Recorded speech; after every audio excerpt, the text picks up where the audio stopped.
Hello, hello, hello everyone. Welcome, welcome, welcome. How is everyone doing today? I've got a fancy new PNG tuber on the corner of the screen here. How are you all doing today? I decided to go ahead and start streaming a bit more, maybe show more of the process of creating the characters and all of the assets for Noiramore Academy. I feel like it's probably just a good idea in general to stream more of the process to kind of show you guys how much work it takes to do some of this stuff and sort of just give you guys a glimpse of what it's like making an indie game. Right now, today we're going to be sculpting this lady right here, who is Coach Terrera, and she is the physics coach, not physics coach, she's the PE, physical education coach, not physics coach, at Noiramore Academy. So I thought it'd be fun to sculpt her on stream. Please let me know if the music is too loud, too low, how my voice is, all that good stuff. It's gonna be a chill stream, but as you see up in the corner here, we do have the live count on the Kickstarter. So if anyone's interested in donating to the Kickstarter or helping support the Kickstarter, you will see our number hopefully continue going up throughout the stream.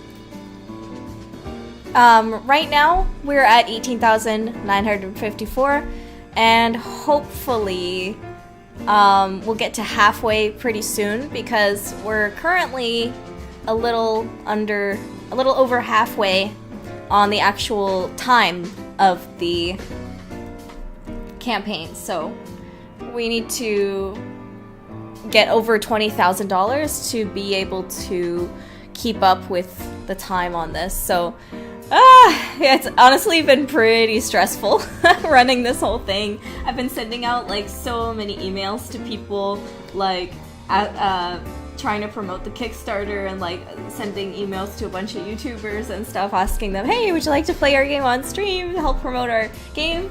The problem we've been running into is that our game has like almost no marketing budget, a very, very, very small marketing budget, which makes it really difficult to get like bigger YouTubers to play it, because you know, big YouTubers, they have a lot of they don't have a lot of time. They're humans just like all of us, so they can have too many people trying to get them to play their game, so it can be really hard to stand out to those YouTubers. And so a lot of them have to, because they get so many emails about that stuff, they have to say like, you gotta pay me to play this on stream, right? Like, it's advertising money. So I can understand that. It's just that we have like no advertising budget, which makes it really difficult. We've been able to get some YouTube ads, which is really nice, but I would love to be able to have more ads if I can, but anyway.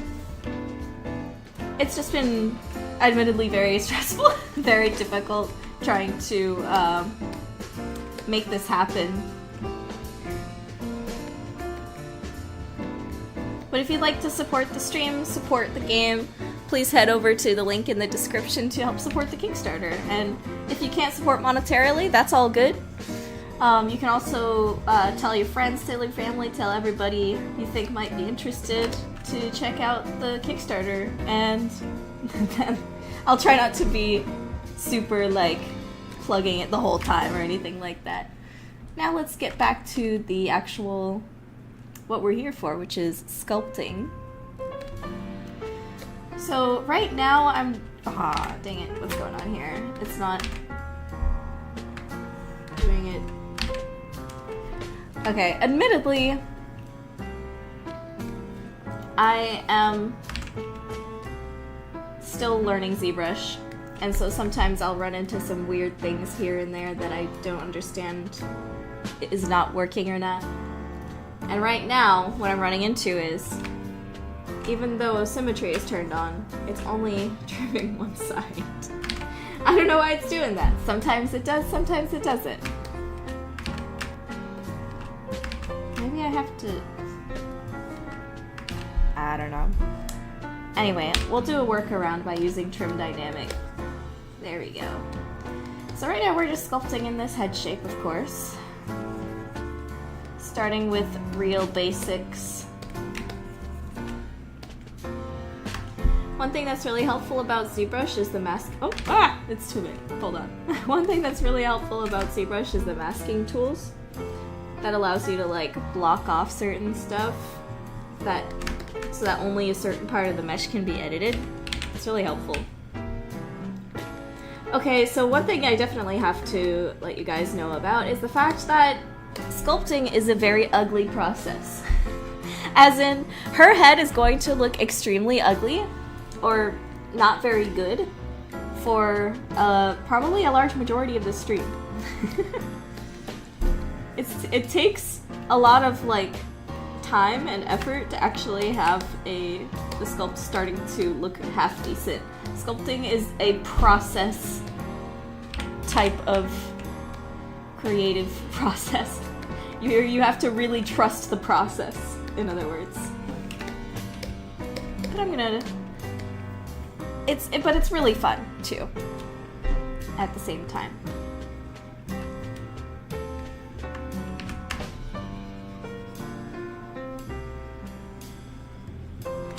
Hello Todd, welcome in. I demand perfection right away.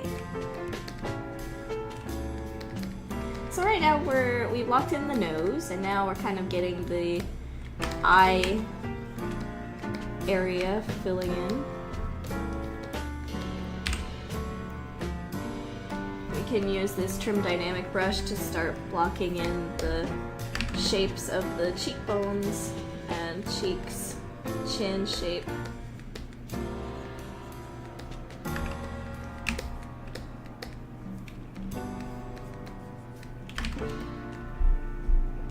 Yeah, exactly. Real. Oh, sorry, how do you pronounce your name? Real Kaput? Kaput? Cuput? Sorry.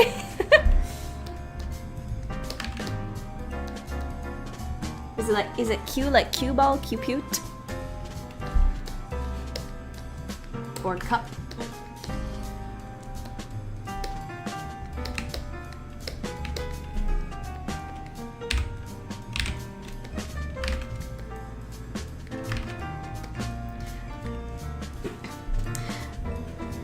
Taylor says this is my favorite teacher design in the game. Well, I would have to almost agree with you there. It's really hard for me to pick favorites because they're all my babies, but for me, designing her was so fun.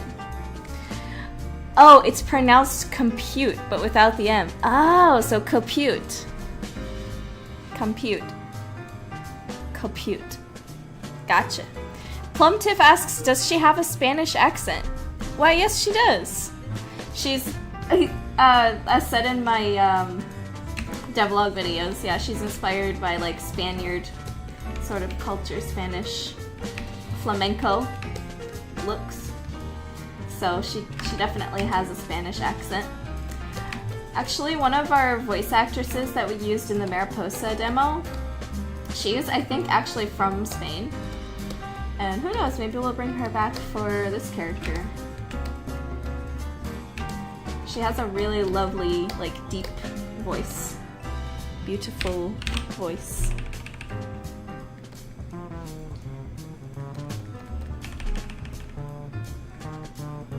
Why, thank you, Taylor.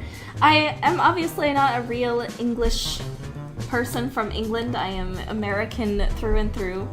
So I am a little insecure about my British accent. So I don't know if I will actually be playing Becky in the final game. We'll see what happens. I'd probably have to consult some actual British people and ask them if I'm embarrassing myself or not. As well as, of course, I'd have to do a little bit more digging into and studying the accent to be better at it. Give it a little more respect. Hello, Okamira, welcome. Oh, I am definitely going to do more auditions once the game is sort of on the up and up, and we're able to... Voice auditions would probably be pretty late into the process because there's a lot of other stuff that would need to be done first before we start adding voice lines, especially when it comes to finalizing script stuff. The most annoying thing about having a fully voiced game is when you need to do script edits, but then you also have to like re-record a bunch of stuff too. So casting and voice would probably be fairly, not terribly, but fairly late into the process.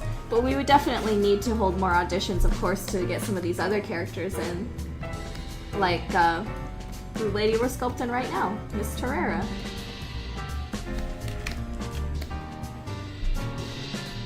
And of course, I'm really excited to see how those would turn out.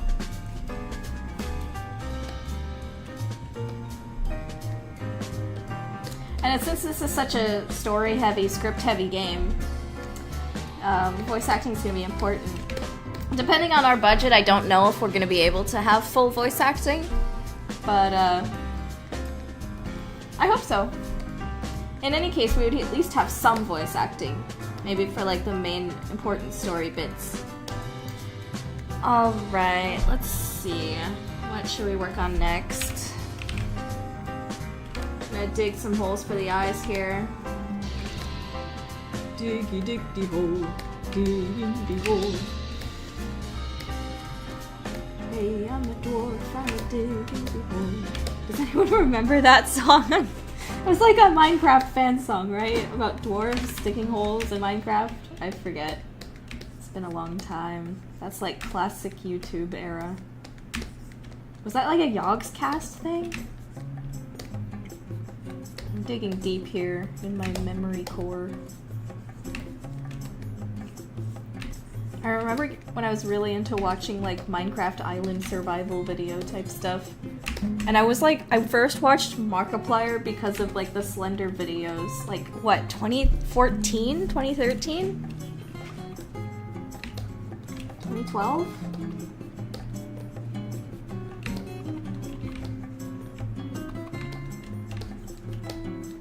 Let's see, the head shape's looking pretty good so far. I'm gonna start carving in some lips.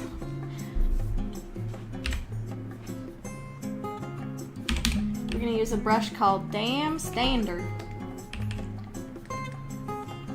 Damn Standard. I don't know why it's called that. I don't know what it has to do with any type of damn, be it cursing or a literal damn. Diggy Diggy Hole is Yogscast 2011-2012. Haha! Thanks, Todd. I was right, it was Yogscast. Our mesh is a little bit low resolution to actually have good looking lips, but we can at least start blocking them out before we start moving to higher resolution.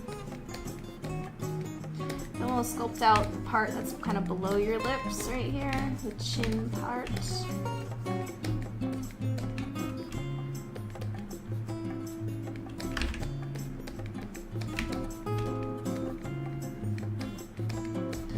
And then below the nose, above the lips. Taylor says, I think you should do the voice acting first and then do the animation. Well, yeah, that's how you have to do it, basically. That's the thing that's tough with voice acting, is that you need it in order to do the animation, but you kind of...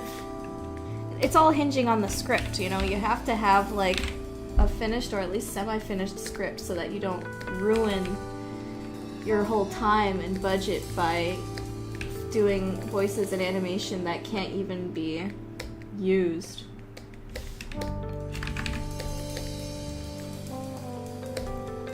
Yes, I do modeling in both Blender and ZBrush. So basically what I do is I sculpt out a lot of the organic forms and stuff in ZBrush, and then once I'm happy with it, I take it into Blender and then re-topologize it or make it low poly, and then I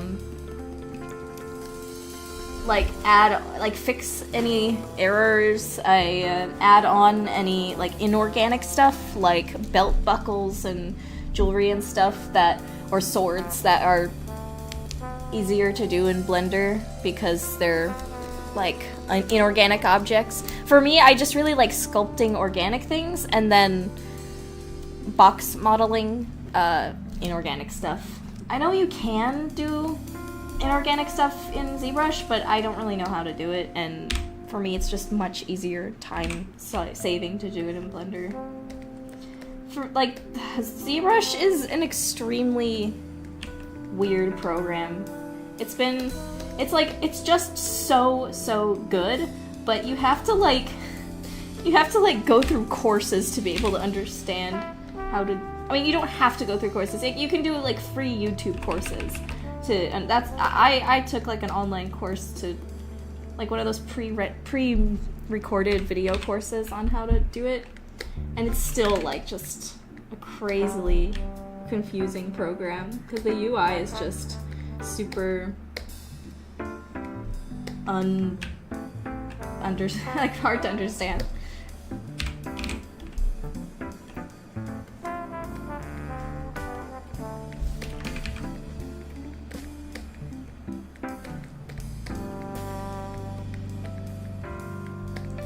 Let's get more of these eyes going here.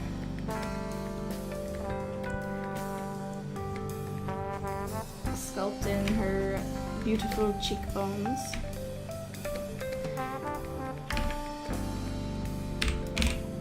And then pinch. I'm gonna pinch the nose a bit here.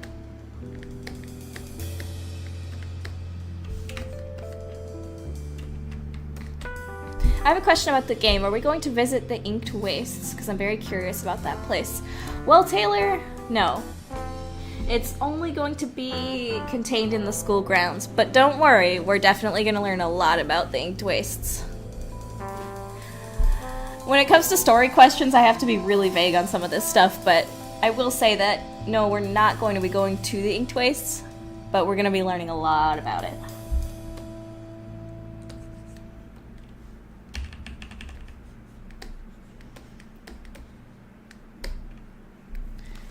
Also, Celestial Vocalist asks, are we gonna get official art of the fluff bats? I want to see the babies. Yes, actually. I have like a sketch I made in one of my sketchbooks, and that's what I based off of for Gina's costume. Hence why Gina has like kind of this flat tail and like she's wearing a fluffy scarf and stuff, because unlike real bats, this is like still a fantasy creature, so it is different from earth bats. So once I am able to kind of get that sketch and refine it and do some design notes and stuff, I'll make sure to share that with you guys. And you know, Gina probably has posters of bats in her dorm room, stuff like that, so I'm sure we'll get to see more of the bats. Okay, this is coming along nicely. I think we're just about ready to... Okay, first I'm gonna define the jaw a little more. Wait, is this a jazz version of Happy Birthday?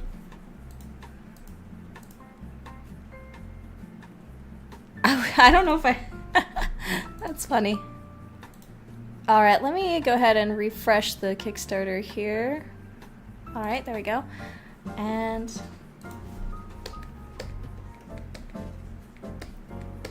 I'm gonna refine the jaw a bit here.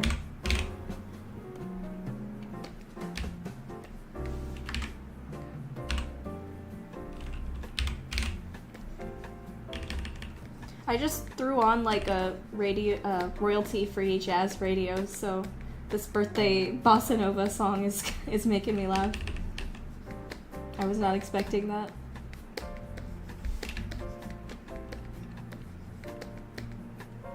Well, you know what? It kind of is, you know, Coach Terrera's birthday, right? We're sculpting her, we're bringing her life today, so Happy birthday, Coach Terrera. Maybe her official birthday will now be October 24th in canon.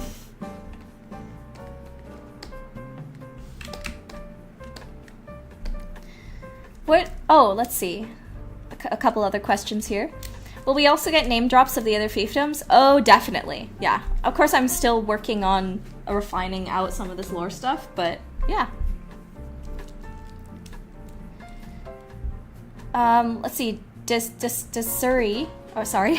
I'm sorry if I mispronounce you guys' names. Desiree asks, what made you stop developing Mariposa?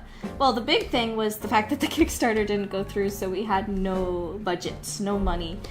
Mariposa is something that's gonna have like a fairly big scope. Like, think Mario Galaxy kind of scope, potentially.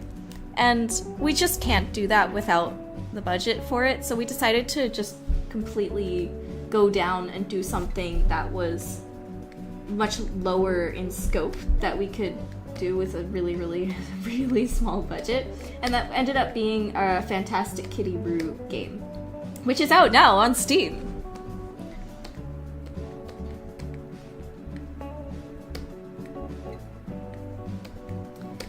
Let's see, what else is maybe a little bigger?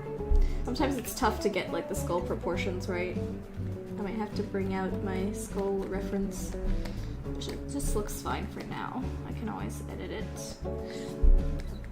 Let's see. Taylor asks, do you see Marisol as a homicide detective when she gets older? Actually, I've already drawn like some art of how Marisol looks when she's older. At least that's the concept, anyway, of how she'll look. Oh my gosh, sorry. I forgot to like fully answer the Mariposa question.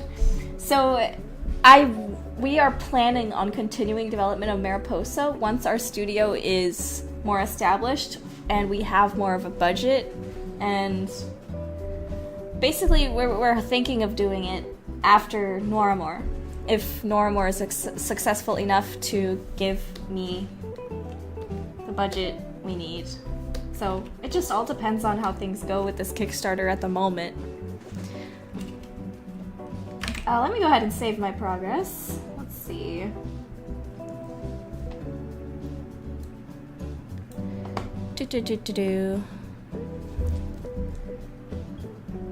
Gotta go into my folders here.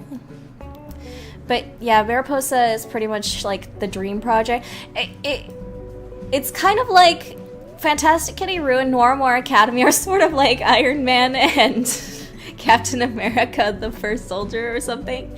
And then Mariposa will be like Avengers, where everybody's like uniting into the one story together, right? Noiramore and Fantastic Kitty Roo are like backstories for some of the characters that will appear in Mariposa.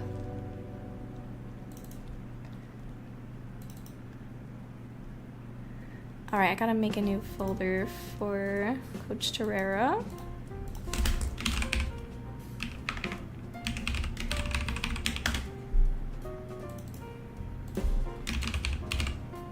Coach Terrera.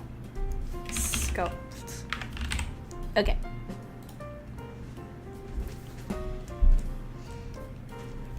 Oh, by the way, guys, I'm already thinking of like another type of cyquine that are based on like the Chinese water deer.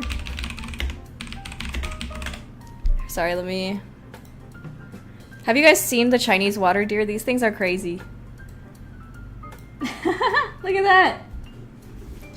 They don't have horns, but they have these giant fangs. I was thinking if there was like a cyquine version of one of these, they would just be like giant, these fangs that have like the little golden lines on them that produce the magic, so their magic comes from like their fangs. I thought that'd be a fun idea. I have to figure out like what part of China they're in, because then if I can look at what like Chinese culture is in that part, that'd be really cool to like base some of their outfits off of. So while pretty much all the cyquine have some kind of horns, I think it'd be fun to have like one that's just Chinese water deer and they just have these giant fangs. Look maybe kind of like like orc fang type of thing. It's just really cool idea. Anyway, I'll probably draw that like today. Let's do a sketch. Oh really? That's your OC? That's great! But pretty much like any kind of horned, hooved creature can be like a Psyquine. And usually their kind of sort of culture will be based on sort of the cultural area where that animal sort of comes from. But that's not, I'm not super strict on that.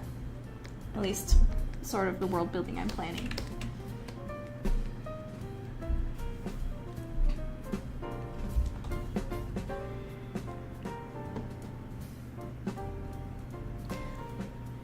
Sweet Histor T, that's cute name. Sweet Histor T says, I remember watching you during your MLP videos, it's been so long.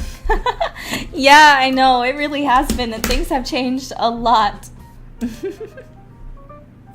Jiroji asks, I was wondering if there's an option to join other clubs or classes in the school when we're not investigating. I don't know if we really have the scope or budget for that at the moment. It's not in the plans. What is currently in the plans, though, is for there to be a fencing club, which this lady we're sculpting right now she's the teacher that leads that club. And we want there to be like a fencing minigame, basically. Right? You get to kind of like think about it like Gwent in The Witcher 3, where it's this kind of side game that you can challenge other students around the school to. Like you can just go around the school and be like, hey, I'm gonna challenge you to a fencing fight right now. And then you can like get better at the school leaderboard type of thing by dueling people. I don't know if that's gonna be doable. Again, all gonna depend on budget and time, but it's something we would like to do. Is have some of this like a little mini game. It'd probably be kind of a simple game, but just something fun that is optional, mostly optional. Anyway. Victoria says, oh my gosh, you're live! I just found your channel and binged several videos. I love the Noiramore universe so much. I hope the game blows up, telling all my friends about it right now. Thank you so much, Victoria. Seriously, word of mouth helps out so much, so I really appreciate that. Thank you. Okay, now we're gonna add the neck.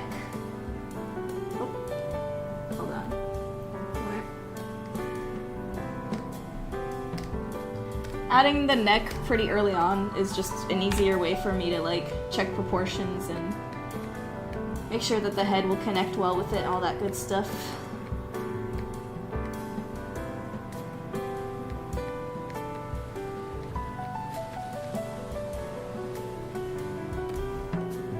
But I feel like doing more streams like this more often would be pretty fun.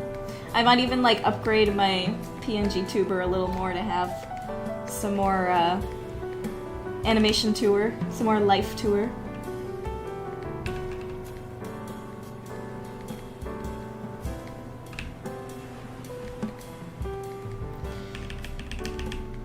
Just sculpting out the neck a bit. Putting where it connects to the chin at the bottom.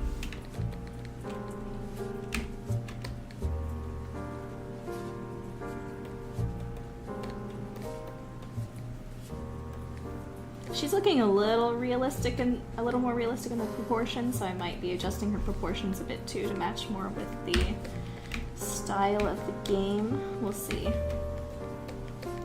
But just adding even the neck alone helps make the head look a bit better in context as I'm sculpting, if that makes sense. She's gotta have a fairly thick neck, at least in style, because she's so muscular. Like, this is not a thick neck in real life, but in this sort of art style, it's pretty thick looking. So, we'll of course adjust things as time goes on.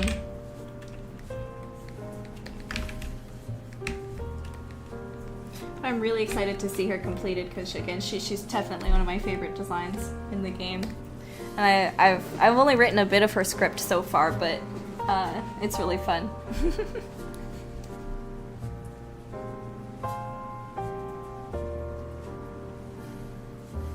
Have you thought about making some with gazelle horns? Oh, definitely. Actually, I was thinking that a lot of the African-inspired characters would have gazelle horns, potentially. Because, gazelle are more of the sort of African plains type of horned, hooved animal. I thought it might also be an idea for giraffe cyquine. I'm gonna try my hand at designing giraffe cyquine and see how they come out. They would probably have longer necks, not nearly as long as actual giraffe, but like longer. I'm interested in trying my hand at designing that. And do rhinos? I don't know if a rhino would count as a hooved horned animal, though. I don't think I would say that rhinos could be a cyquine. Seems a little too out of...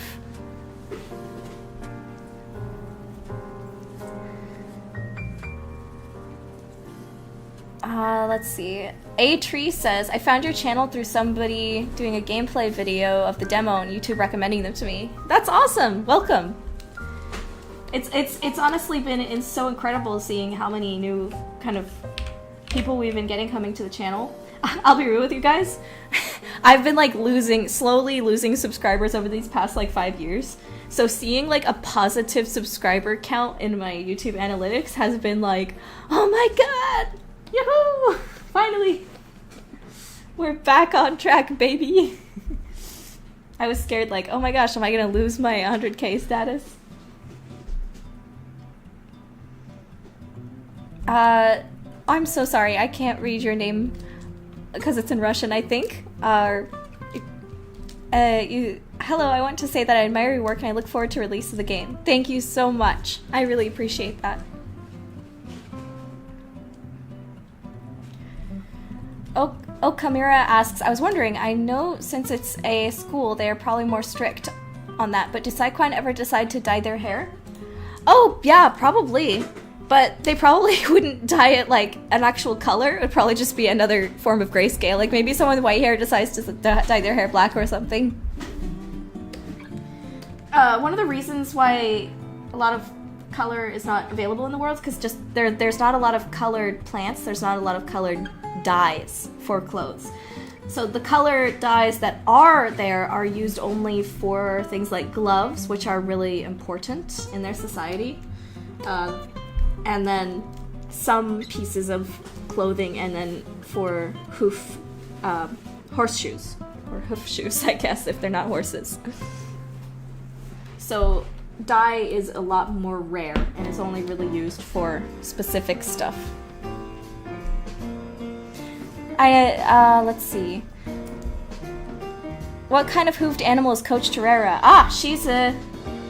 Well, I can't say bull, because she's not a guy, but she's like she's a cow, I guess? What I was thinking was like, I live in Texas, so I was thinking like the Texas Longhorns. Texas Longhorn, but something like that. It just feels, the reason I was so hesitant to say that is just, it feels weird calling a woman a cow, I guess. Like, it just feels rude. But technically, she's like a cow. Jiroji says, I know the game is more of a combination of Nancy Drew and Resident Evil, but the concept of school by day and mystery solving at night reminds me of the Persona series. Oh yeah, the Persona series is also one of the inspirations, definitely. If you look at one of my earlier devlogs, I think episode 2 maybe, I show some Persona 5 footage as part of the sort of inspiration of walking around and exploring the school.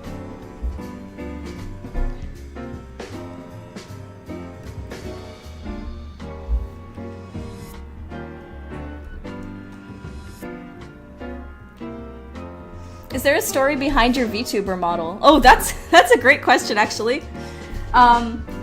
She is my character Rita Ragtime, who was a little cartoon, obviously like early Disney, early Fleischer-inspired character that I made for my other little game called Fantastic Kitty Roo. I just wanted there to be like this in-universe cartoon character that was like 20s themed to go with the 20s theme of the game. But I just ended up loving her design so much that I was like, you know what? I'll just have this be like my little persona when talking about my games. Another kind of inspiration for her was when I was like a kid, I played Epic Mickey for the first time, and I adored that game so much. It's actually like, that game is one of the biggest reasons I decided to go into animation, like as a job. And I made this Epic Mickey OC that was like a cat character, so she's also kind of partially inspired by that too. I am not sculpting at all, sorry. Let me get back into working on this. 1 second. I need to learn how to talk and sculpt at the same time. Actually, you know what? Just for fun, let's go ahead and add her horns right now. Let's see how these will look.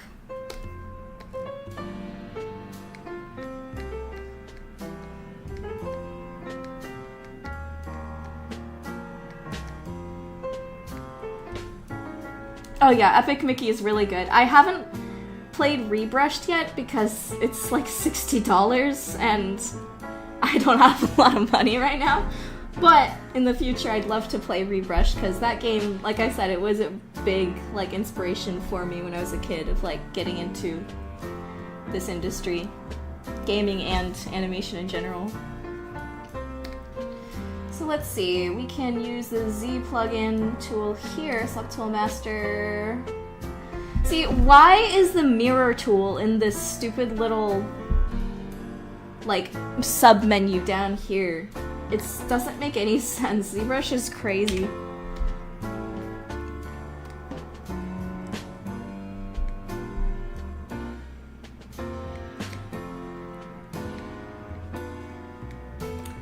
Probably be maybe around here on her head. So let's smooth down these.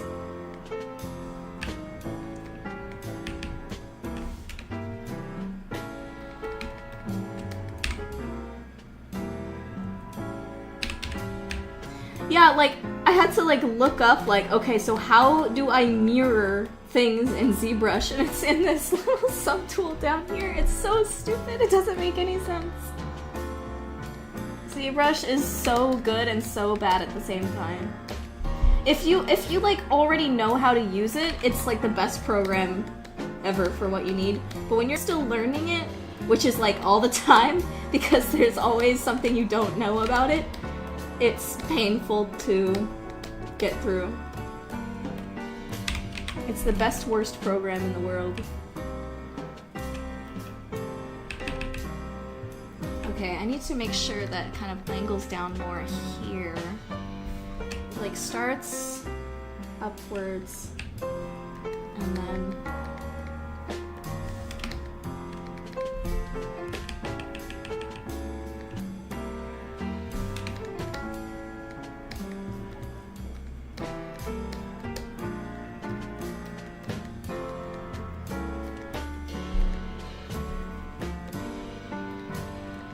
oh yeah, sculpting is scary.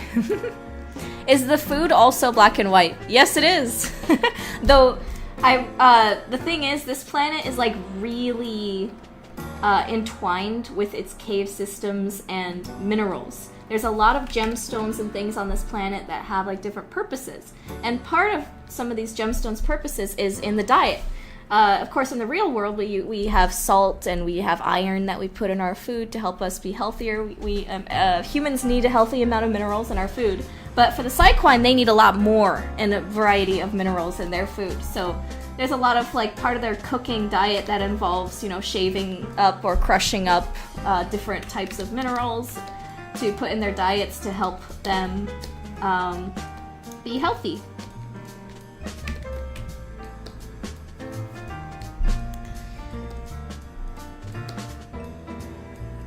Was there a character that you removed from the game altogether?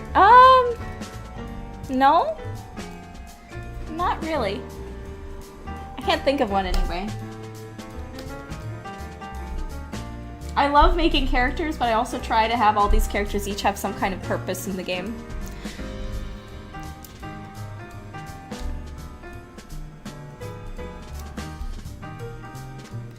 Thorn says, I tried out the demo and I did enjoy it. The theme story you chose for it is pretty interesting as it's about the aftermath of the war. I'm looking forward to what you'll be cooking up with this game. Thanks so much! Yeah, the war is a huge part of the themes of this game and story, so that's the reason why it has so much of like a highlight in the demo and why there's like a whole, you know, exposition cutscene that you can watch if you want to get more information about it, because it's very important to... Basically, their entire fiefdom is going through kind of the traumatic aftermath of this war. There's a lot of trauma left behind, a lot of issues left unsolved and unsaid, a lot of stuff that really happens, and I want to kind of explore some of that theme of like recovery after horrible things. And obviously it's not going to be as like super dark as the reality of war is, but we're gonna be talking about some of those ideas at least.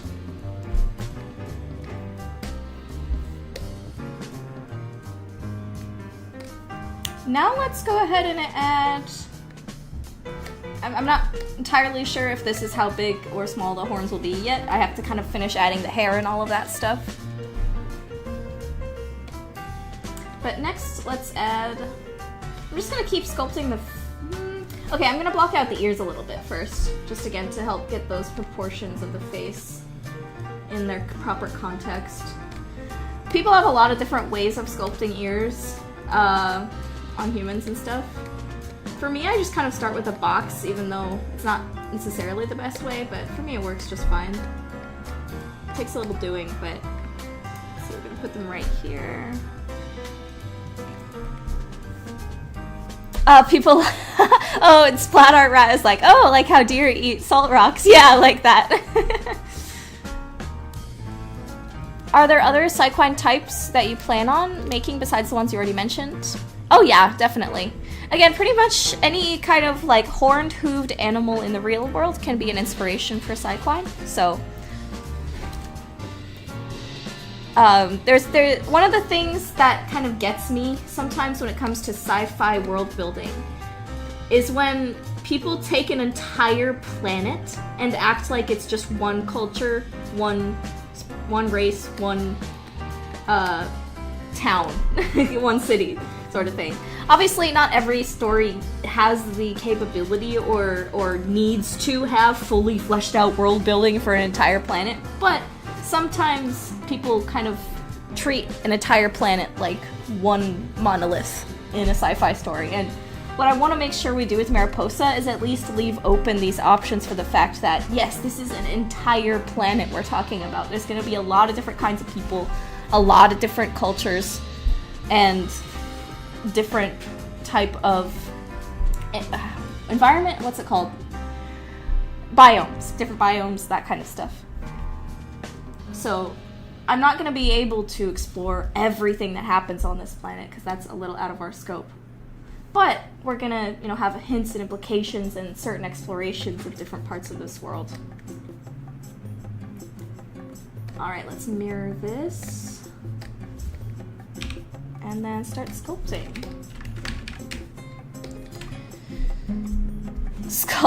Hydrangea says salt lick in the school cafeteria. That's a funny idea, though, definitely. I could see that being a really fun type of joke.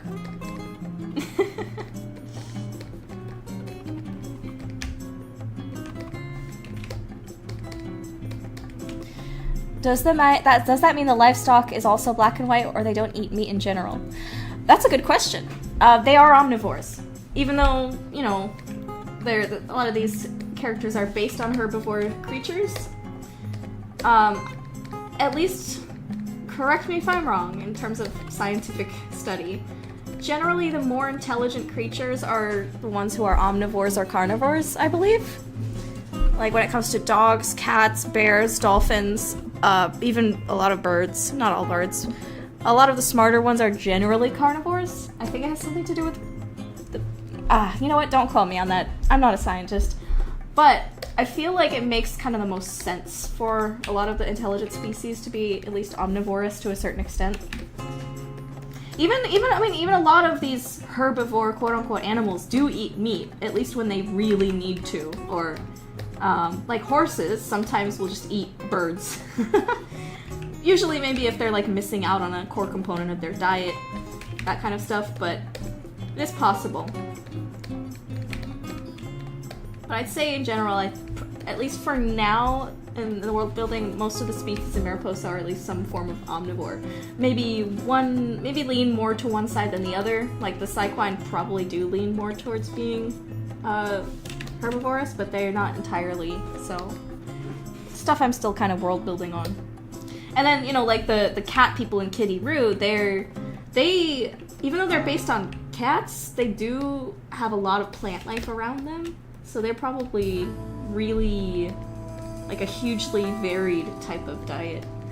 Birds, plants, beans.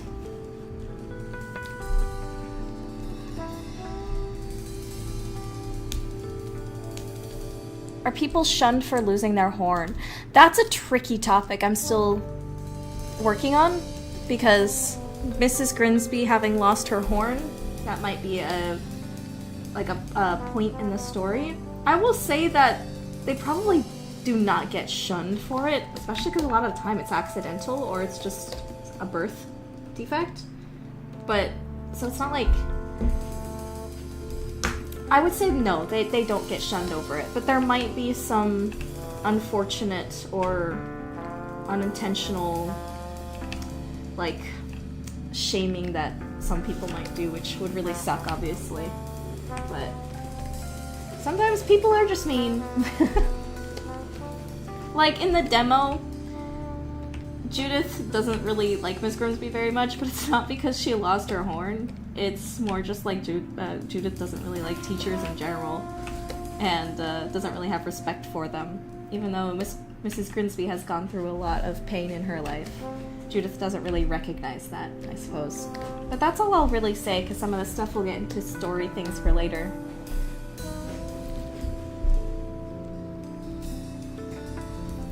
What happens to people who are born without their horns? Are they basically blind to the psychic stuff?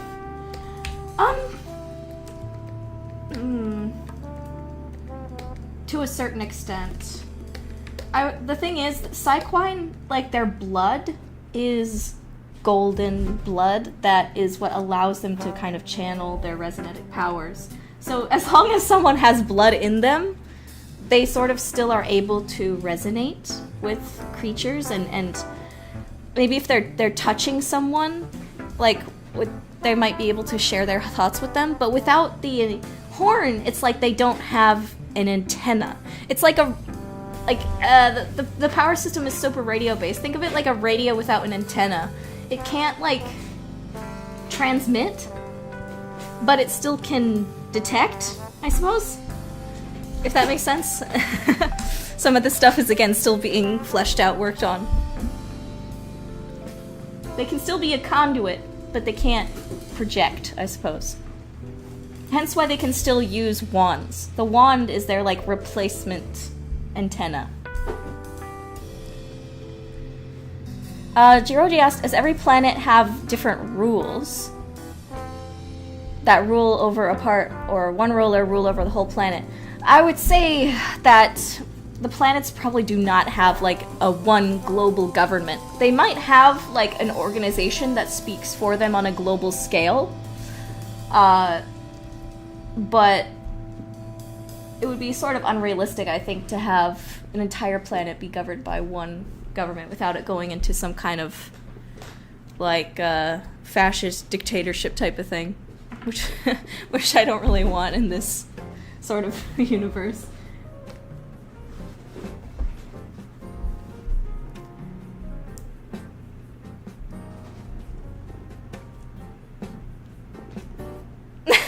I like that idea, a splat art rat with the salt licks. Yeah, exactly, Hydrangea. With it, when it comes to the horses, like, eating eggs and birds and stuff.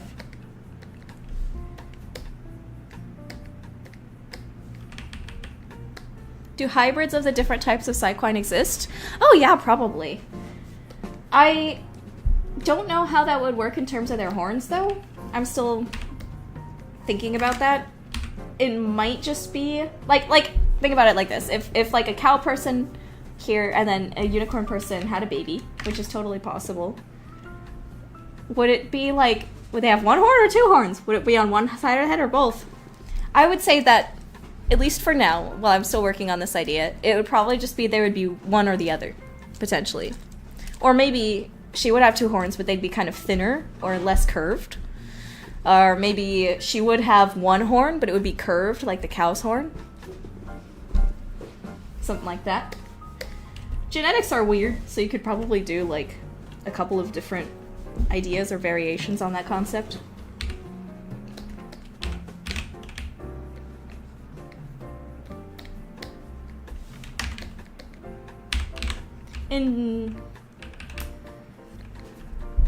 Let's see, how is their dynamic with humans?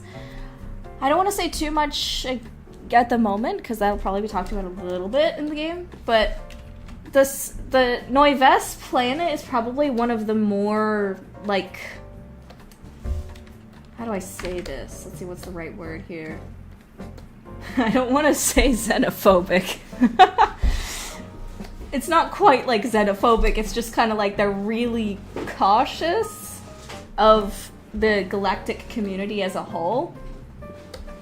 The other planets, like the Dragon People planet and Earth and Floodica, those planets are like in constant contact with the other planets and like sharing culture, sharing all that stuff, but Noives is a bit more of a slightly hoity-toity type of, like, they want to sort of keep to themselves while they're they're kind of like staying in their house, peeking outside, trying to check out if it's really safe out there before they step out. Plenty of people on Noives have traveled to other planets yet, but it is kind of seen... yeah, that's a good word for it, Swirl. They're a little bit isolationist. Not entirely, but a little bit. Think like, I don't know, like Japan, when they're sort of, like, kind of just post lockdown decree. Was it called the Sukoku decree? I don't remember, sorry.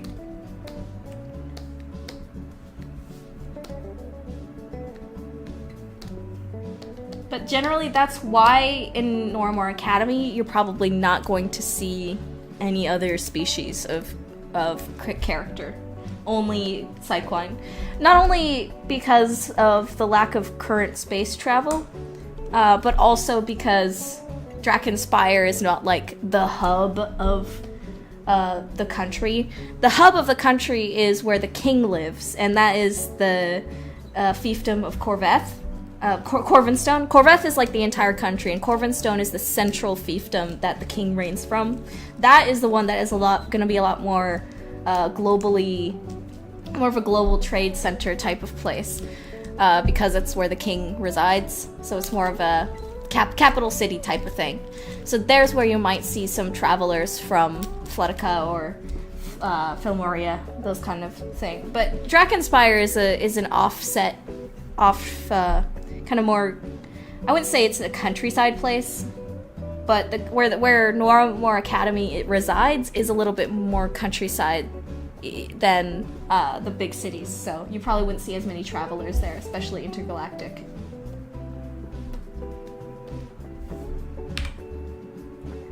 There is one person from a different planet, and that is the vendor, who is a Filmorian character.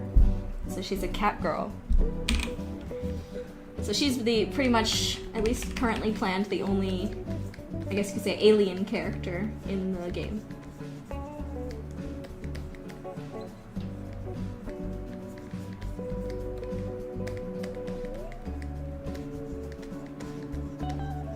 You guys have some really good questions today. Like, this has been really fun to answer. And getting me thinking, too, of course, about my own world and thinking about world building and stuff. It's always really fun to get your brain pumping new ideas. Guys, I really want to make this game. Even if the Kickstarter doesn't work out, I might just switch to like a Patreon type of thing. We'll see. We don't have to give up hope just yet. Let me Oh, oh my goodness. Sorry, I almost cursed there. We are now at 19,000. We're now at 19,223. Yahoo! Thank you. We are so close to that halfway point. That's amazing.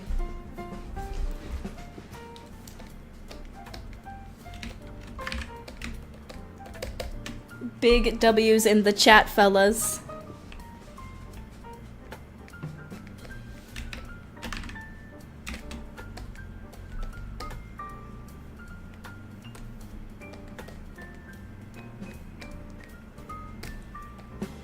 Okay, now we're gonna go back to this face.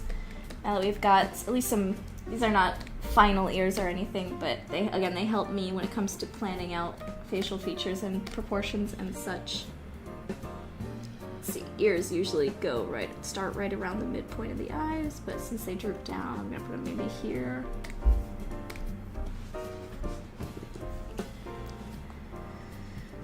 Welcome to the chat, Caius Nelson, by the way. Caius Nelson, he is the lead programmer on this game. Everybody say thank you, Caius, for all his hard work on this demo.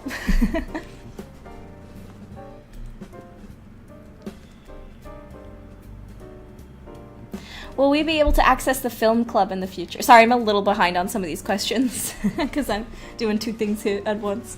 Will we be able to access the film club in the future? I don't know. I can't say that for sure. That depends on how the script writing goes.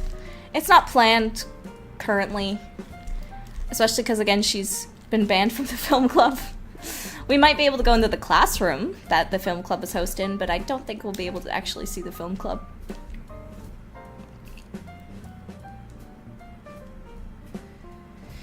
Thorn says, I have a lore question. I remember that the goat Psyquines had more power in their spells, but they recover longer.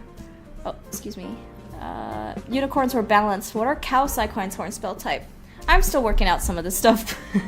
I'm afraid I can't answer that question yet, but I from what I currently have planned, the cow people are a lot more physically based. Like, I don't think I've shown you guys this, but she is really tall. Like, what height? I don't know where I've put this reference. Hold on. Let me see if I can find it in my notes real quick. But the cow people are really tall. They're kind of like... Okay, I have not played... Is it Dragon Age I'm thinking of? The Krenari? I don't know, because I haven't played Dragon Age. They're like really tall, right? I don't know. Hold on. Let me look up the reference I made. Okay, so I have a kind of a height chart. Okay, I can't show you guys some of this. Some of this is spoilers. Hold on. Okay, here we go. This is that kind of height chart. She's really tall. And this guy's already tall. She's really tall. The cow people are tall. So I'm thinking like the cow people are basically like they're physically based. And they don't have 8 spell slots. Like they only have like 5. So they're really not as like, well, I won't say psychically because again I'm trying to use my own like lingo here. They're not as resonetically powerful as the other races, but they're very physically powerful.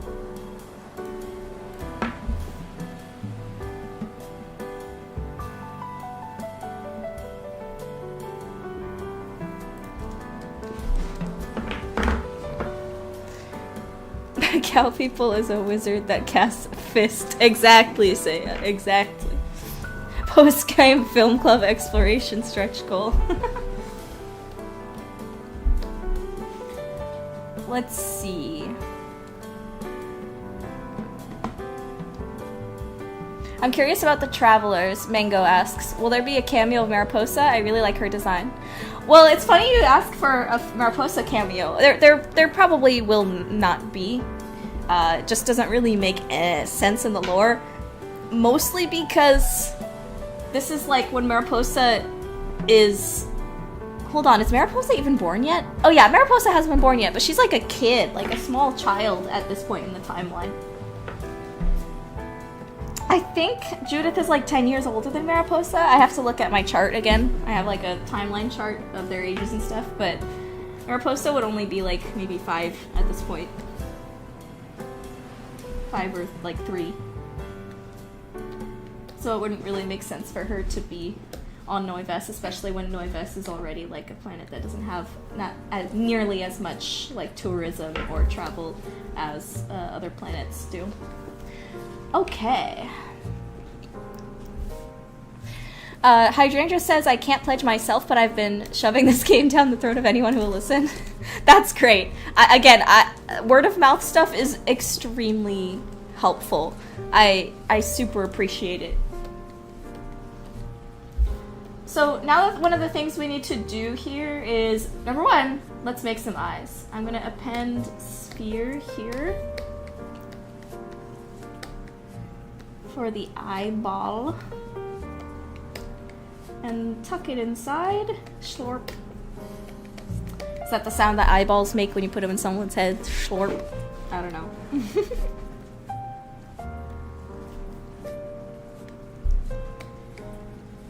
And then we gotta mirror this over. One other thing that sometimes you have to think about when you're sculpting is the fact that eyeballs are like huge inside your head. You're only seeing on your head like a small portion of that eyeball. There's like a whole bunch of it that's still inside your brain case.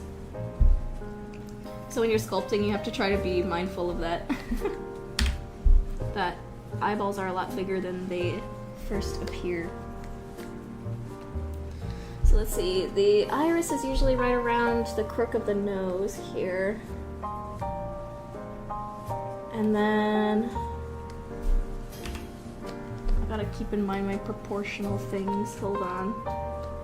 We gotta tuck it a little more in. And because these characters already kind of have big eyes, sometimes it's kind of funny trying to figure out the proportions on these sort of stylized characters. Sometimes I have to like bump out this part of the head a little bit to hide some of these eyeballs. But the thing also with eyes is that however much it's showing, there's like 1 eyeball's width in between them. So I have to think about that too. There's 1 eyeball width in between your eyeballs. You could fit a 3rd eyeball in there. Think about that. Think about having 1 eyeball right in between your other eyeballs.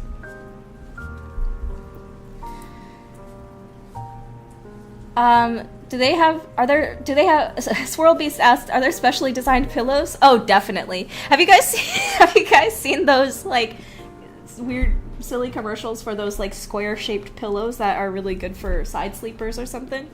They probably have a lot of like orthopedic pillows and things. Like this lady, she would not be able to sleep on her side, obviously. So in fact, the deer people also probably couldn't sleep on their side. So they probably have like beds that are tailored for back sleepers. Or they even have like, you know, those like massage tables that have a hole for your face. They might, for people that really want to have side sleeping, maybe they have like a bed that has a hole for your your horn to go through so you can be a side sleeper. I love thinking about this stuff. It's really funny just thinking about how people would, like different species of people would kind of tailor their society for different needs and comforts and things. That's one of the funnest parts about world building. It's one of the reasons I like to make like these kind of animal inspired people, because it's just really fun thinking about like how their world would be different. Hydrangea says, Calp, Psyquine are wizards that cast the spell of put a horseshoe in their glove and knock your teeth down your throat. Yeah. Jiroji asks, implication question. When a Psyquine dies, do their horns get removed and sold? Oh my gosh, that's actually a very interesting question. What is the illegal organ trade like in a place like this? I imagine in, you know, just like there's organ trading, like really awful, you know, people that like raid corpses and gravediggers for like did you guys know about the whole history of the medical community and how a lot of the most famous like doctors and medical and even like artists and medical students would like secretly pay people to dig up graves so they could study the organs. It's one of those things where it's like, yeah, I get it, because we do need to be able to study corpses to be able to be better when it comes to medical stuff, but it's also like, damn, they really illegally dug up people's graves to do their medical studies. That's kind of crazy. I think they found like a whole bunch of corpses in one of Benjamin Franklin's... sorry, when ZBrush goes... Anyway, in Benjamin Franklin's basement or something. I have to look up if that's true or not. I think I heard something about that. Because he was doing like a lot of medical studies. But I would say yes, probably there might be some kind of illegal trade. It probably would not be legal in any sense of the word unless it was voluntarily donated.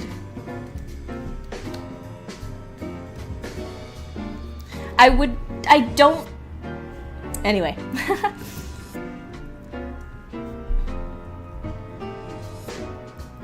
Why does Gina have a... Louisa asks, why does Gina have a unicorn horn? Because Gina is a unicorn.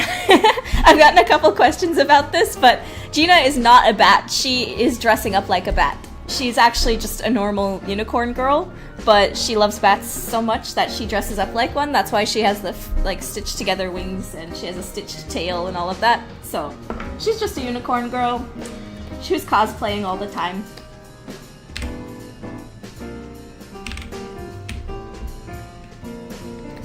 She's just a girl in her own little world.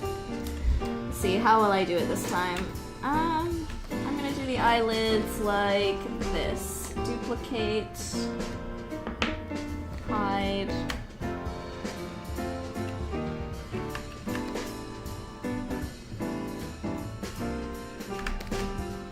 And then...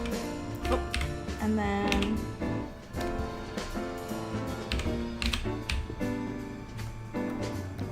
She just wears it for in class. Pretty much. Without the actual, like, head, I guess.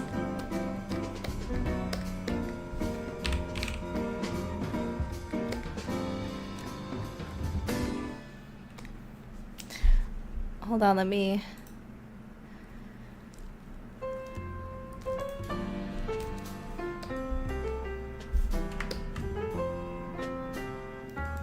Alright, so now we've got these eyelids going here.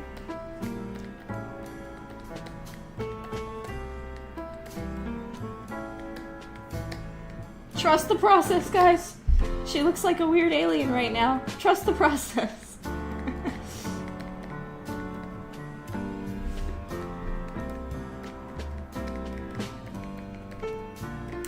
Oh, Splatrat, that's a good point. Like, there could be also intergalactic illegal trades of stuff. Of course, Star Wars always has, you know, the smuggler, Han Solo type of characters. There would probably be a lot of smuggling operations going in between all these, like, new alien creatures with all these new alien, like, resources. One of the things about Noives is they have a lot of rare minerals on their planet. Their whole planet is based on minerals and rare minerals. So there's a lot of stuff like gold, which is, you know, very common for them on their planet. Or at least fairly common. But on other planets like Earth, they're not. So and they have, like, gold in their veins too, so... Ooh, those are some bad implications of, like, people killing Psyquine for their golden blood. Oof! That could be some really crazy world-building stuff going on there.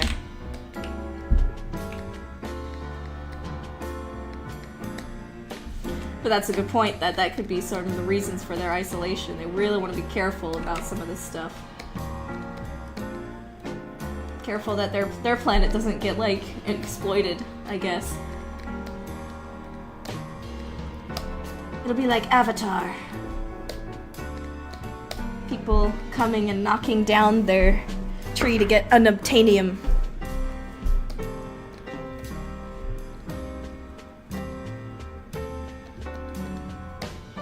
Say what you will about the name unobtainium, at least it's really easy for me to remember.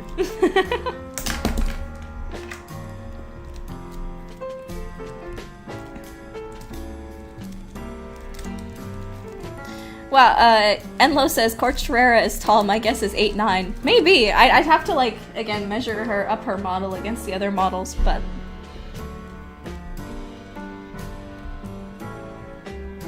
Yes, Mango, you're right. Their horns are just an antenna. You would not be able... Unless you yourself are, like, a Psyquine, you would probably not be able to use them in that way. Unless you've got some kind of weird setup. I don't know. World building stuff to explore later. I don't know if the actual material inside the horns would be super rare. Oh yeah, hold on. It totally would be. Because, okay, basically, I kind of put this in my little... Let me bring out my little world building lore packet here. 1 second. Where did I put it? Do.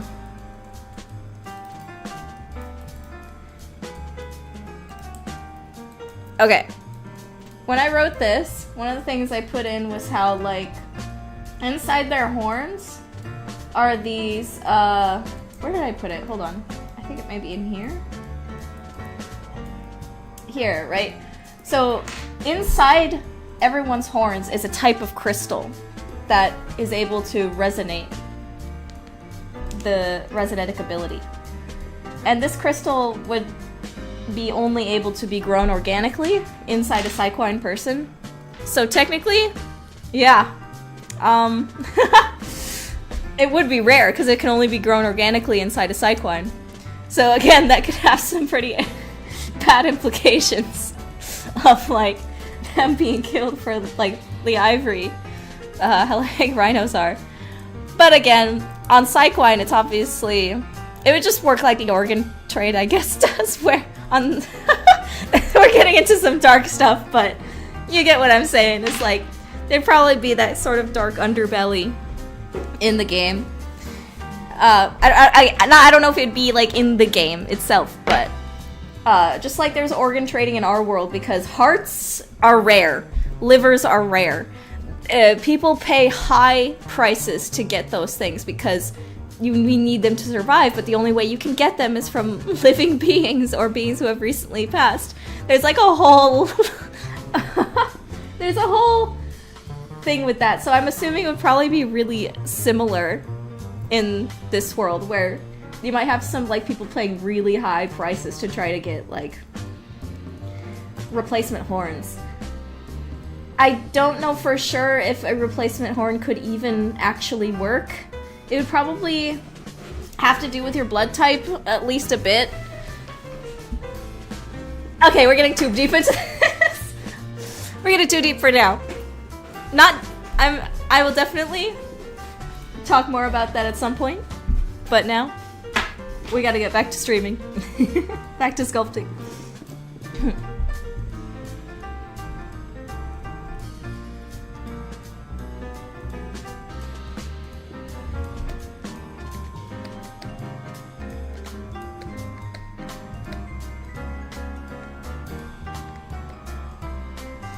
Mary Shelley war crime. Build your own Frankenstein monster, Psyquine. Oh, don't worry, there'll be war crimes in this game. I've already planned many of them as part of the war lore of the war. There's some war crimes that have been committed, that's for sure. Woof.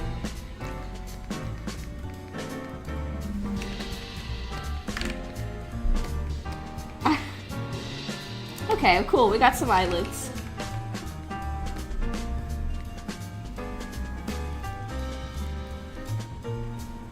Yeah, exactly, that's true. Star Wars has the Kyber crystals, and the Kyber crystals are also pretty rare. I think in the lore they were only able to come from like one planet. I think it was Ilium? And the Padawans would have like journeys to that planet, and they'd have to like go through the Kyber caves to try to find a crystal that resonated with them. That was always super cool lore. I love some of that old classic Star Wars lore. You can travel to that planet in that Jedi Fallen Order game. It's super cool, and that's one of the best segments in the game too. I love that game so much. One of the reasons I like Fallen Order so much is that it feels like a classic Legends type of Star Wars story in like the modern, even though it's been released in like the modern Disney Star Wars, which unfortunately is a lot of lows, some highs, but mostly lows. I'm not gonna get into that whole conversation though, but I do think there's some good stuff that has come out at least. Andor, Jedi Fallen Order, was it 7th season of Clone Wars? I haven't really watched Bad Batch, but I've heard it's fairly good. Rebels was a mixed bag, but it had some really good stuff. Anyway, that's my Star Wars talk for the day. I have to stop now or else it'll go on forever. I used to be like really... Basically, before My Little Pony, Star Wars and Transformers were my main fandoms.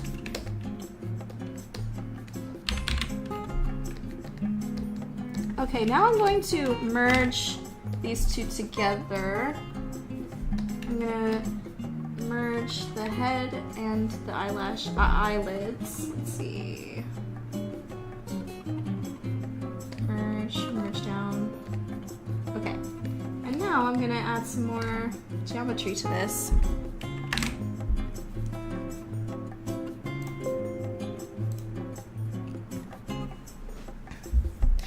Oh, 3Y3 says, you're streaming? Oh my god, I'm newer to seeing your works. I love what you did with your setting and development. I'll be keeping a huge eye on this game. Thank you so much. I really appreciate that. It's been honestly amazing seeing how many new people are joining the Incros collective. It's been really awesome, like, seeing some new faces around here. And being able to see more of my kind of classic community who's been following me for a while be excited is really awesome too.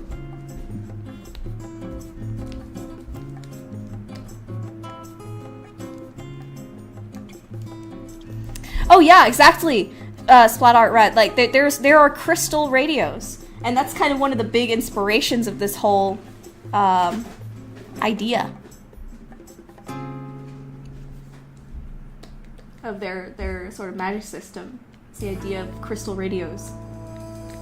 I need to do more research, but like a lot of some of the inspiration I've been having for some of the ideas of the spells and stuff comes from like researching radio stuff. But I'm still not a super expert in it, but I want to research more into it so I can be make more informed decisions on my magic system. Noiramore Academy reminds me a lot of the Parfaidy Institute from Cookie Run Kingdom. I used to play Cookie Run Kingdom, actually. I think I know what you're talking about. I don't know if I ever got to that far. Was it like the school that the ancient cookies used to go to together? It's been a while since I played that. I think I've missed out on like a ton of updates. I don't have enough space on my phone anymore because of Genshin Impact and Honkai Star Rail. Those are like the only two games I can fit on my phone.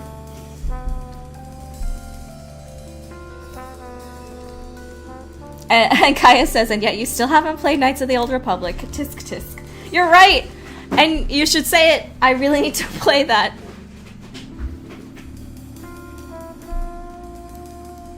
Radio Trucker Psyquine. Oh, there are so... Yeah, you guys know that joke, like, right now of, like, every dude is making his own podcast right now?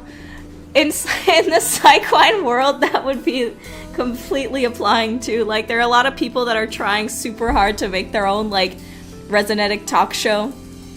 And, like, just spew their weird opinions out everywhere.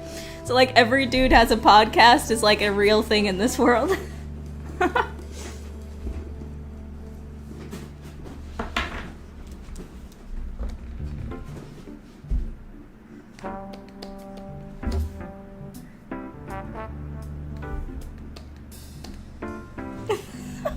Maybe I shouldn't make this joke.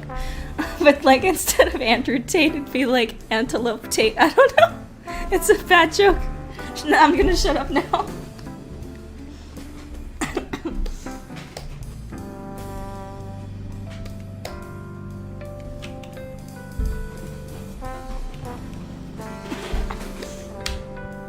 All these Psyquine dude bro podcasts where they say the stupidest stuff imaginable.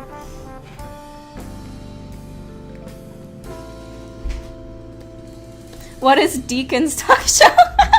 Deacon is maybe not old enough to have that kind of teenage boy, like, I want to have a podcast type of mindset. But if Deacon did end up having a talk show, it would probably just be, like, straight up, like, apologetics type stuff.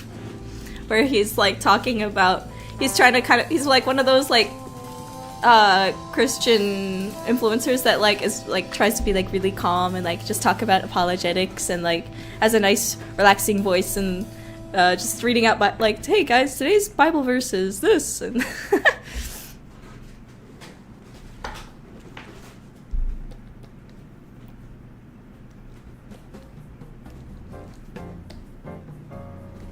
Oh, I was thinking of the Blueberry Yogurt Academy that Pure Vanilla went to. The Parfaiti Institute is where latte and cream puff cookie are. Ah, okay.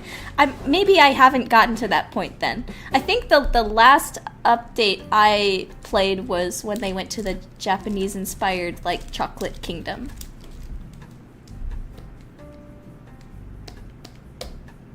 Okay. Now, we're going to go to Geometry, and we're going to... Dynamesh this mesh. Ah! So now we have some higher amount of pixels, so we can actually do a bit more sculpting here. One thing is that I definitely think our chin might have to be bigger if I want to match my concept art a bit more. I'm not, like, trying to match exactly the concept art yet. I'm still blocking things out, but since, again, she's a bigger lady and more muscular, and we want to emphasize that a little bit in her facial design, having a little bit bigger of a chin. Not quite, like, masculine, but still, like, muscular. She's still a lady, but she's big, buff lady. Cool, buff. She cares about her students getting strong and taking care of their bodies. Actually, one of the things I've written so far in some of the script, this is not spoilers or anything, it's just part of her character, is that she kind of has beef with the... Beef, haha, she's a cow. She kind of has beef with the school cook. The school cook is ZBrush, who in the demo is the one that Judith extorted from. But he's a chill guy. She has beef with him because he keeps feeding the kids, like, greasy, salty food that he likes, because he's, like, an old Navy vet that really likes greasy potato meat food. But she's like, you're feeding them too much oil and grease and stuff. That's not healthy. I need my kids eating lean meats and, you know, like, salads and things. And he's like, no. The children yearn for oil. I don't know. So they kind of have, like, this sort of internal, like, beef with each other of what to feed the kids.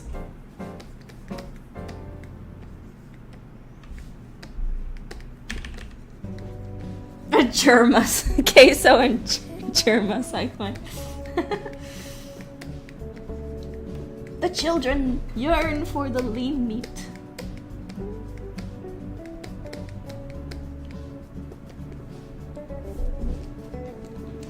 Dark Cacao Kingdom mentioned, what is a happy family? I do remember there being, like, that family drama in that part of the story.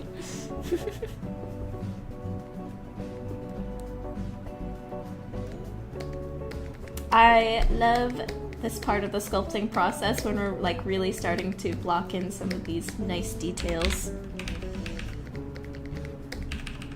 And her lips are pretty big, but the lower lip is a little bit bigger than the upper lip.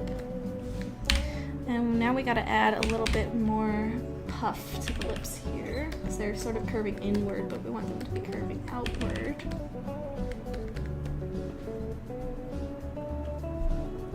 Oh yeah, there's definitely sheep in this world. You could totally make an OC based on that. I still haven't made like some of the canon sort of looks for how some of these races will look, but like, have fun with your OCs, guys. Seriously. Have fun.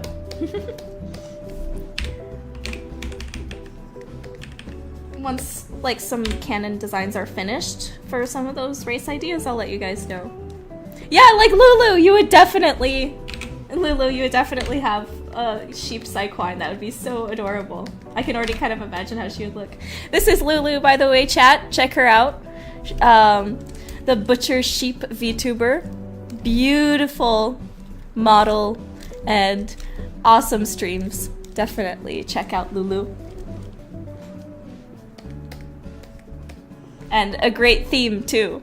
The Sheep Butcher VTuber. I think, Lulu, you've been interviewing some other VTubers as well, right? Recently?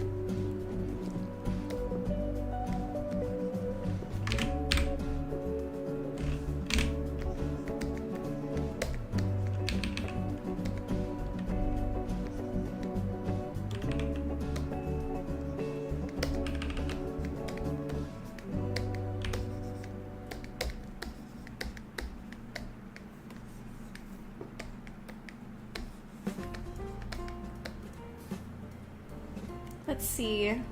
One thing I am noticing here. Let's get in these nostrils. Wait, are they playing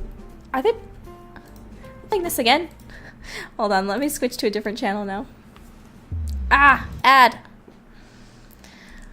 Don't you just hate how like ad block is not like working on YouTube anymore?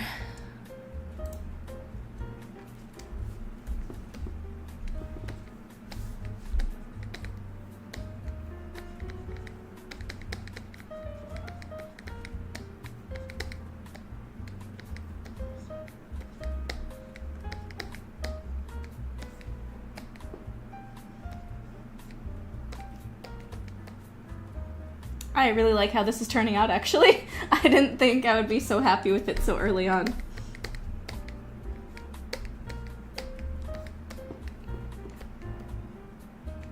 You got YouTube Premium? I don't blame you at all. I'm getting really tired of these ads.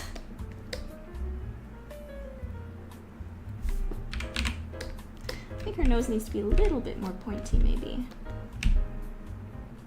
Maybe a little more pronounced.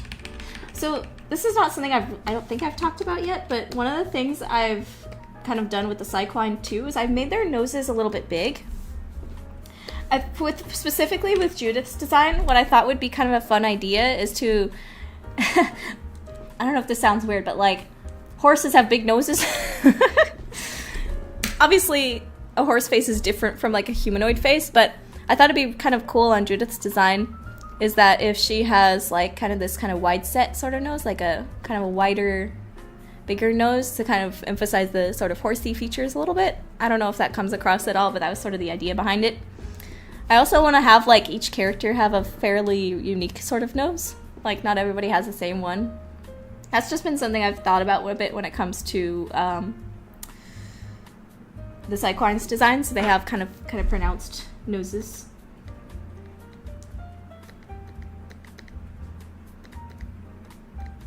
But if you look at like the side profiles on my Sketchfab of all the characters, I think I've done I don't think everyone has a super like exactly unique nose, but most of them have fairly unique noses from each other. Just a little thing I've been thinking about when it comes to their designs. What's with the long face?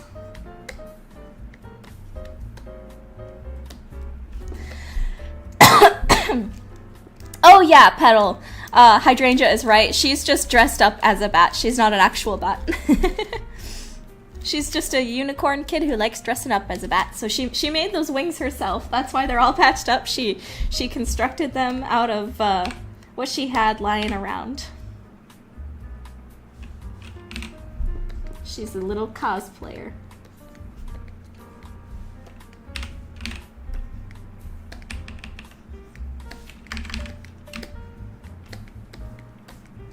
Let me check on the Kickstarter real quick. I don't know. Do I have to refresh? Oh, look! Oh, wow! Okay, yeah.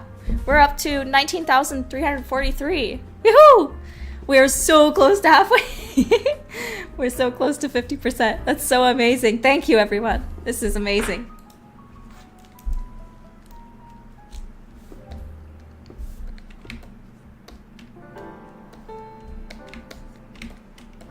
I think we're about ready to add some more geometry here. Okay, yeah, let's do it. Let's see, Dynamesh. Okay, that's too low. Add a little bit more resolution. That should be okay. Yeah, this is good. Now let's keep sculpting.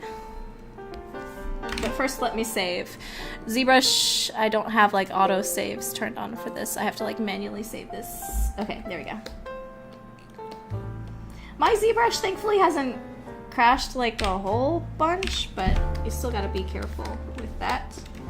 Thankfully it does have an autosave though. At least like a recovery type of autosave thing.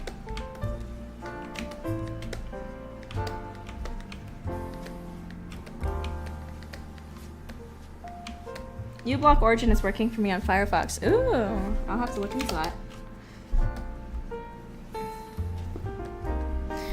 Multi-fandom studios, are there other types of side clients than the ones you mentioned so far? Oh, we were actually talking about this a little bit earlier in the stream, but I'll go ahead and reiterate that just in case you weren't here. Yes, there are a bunch of types, but pretty much they're all based on animals that are hooved and have horns. That's the idea. And some people ask me also like why Miss Nunatak has horns even though she's a deer and she's female. Well, actually, pretty much. Even if like the real animal, the males only have horns, in this world, like everybody has horns. I mean, you know, like obviously someone could have like a birth defect or the horn is maybe not, maybe it was taken away like with Miss Grinsby, but in general, everybody, at least part of everybody has horns. So we're not using like the real world idea of like only male deer have horns and female do not. But in any case, even if Miss Nunatak was a deer, she's actually a reindeer, and female reindeer do have horns in the real world. But but even if that wasn't the case, girls and boys both have horns. Even if the species they're based off of, that's not the case.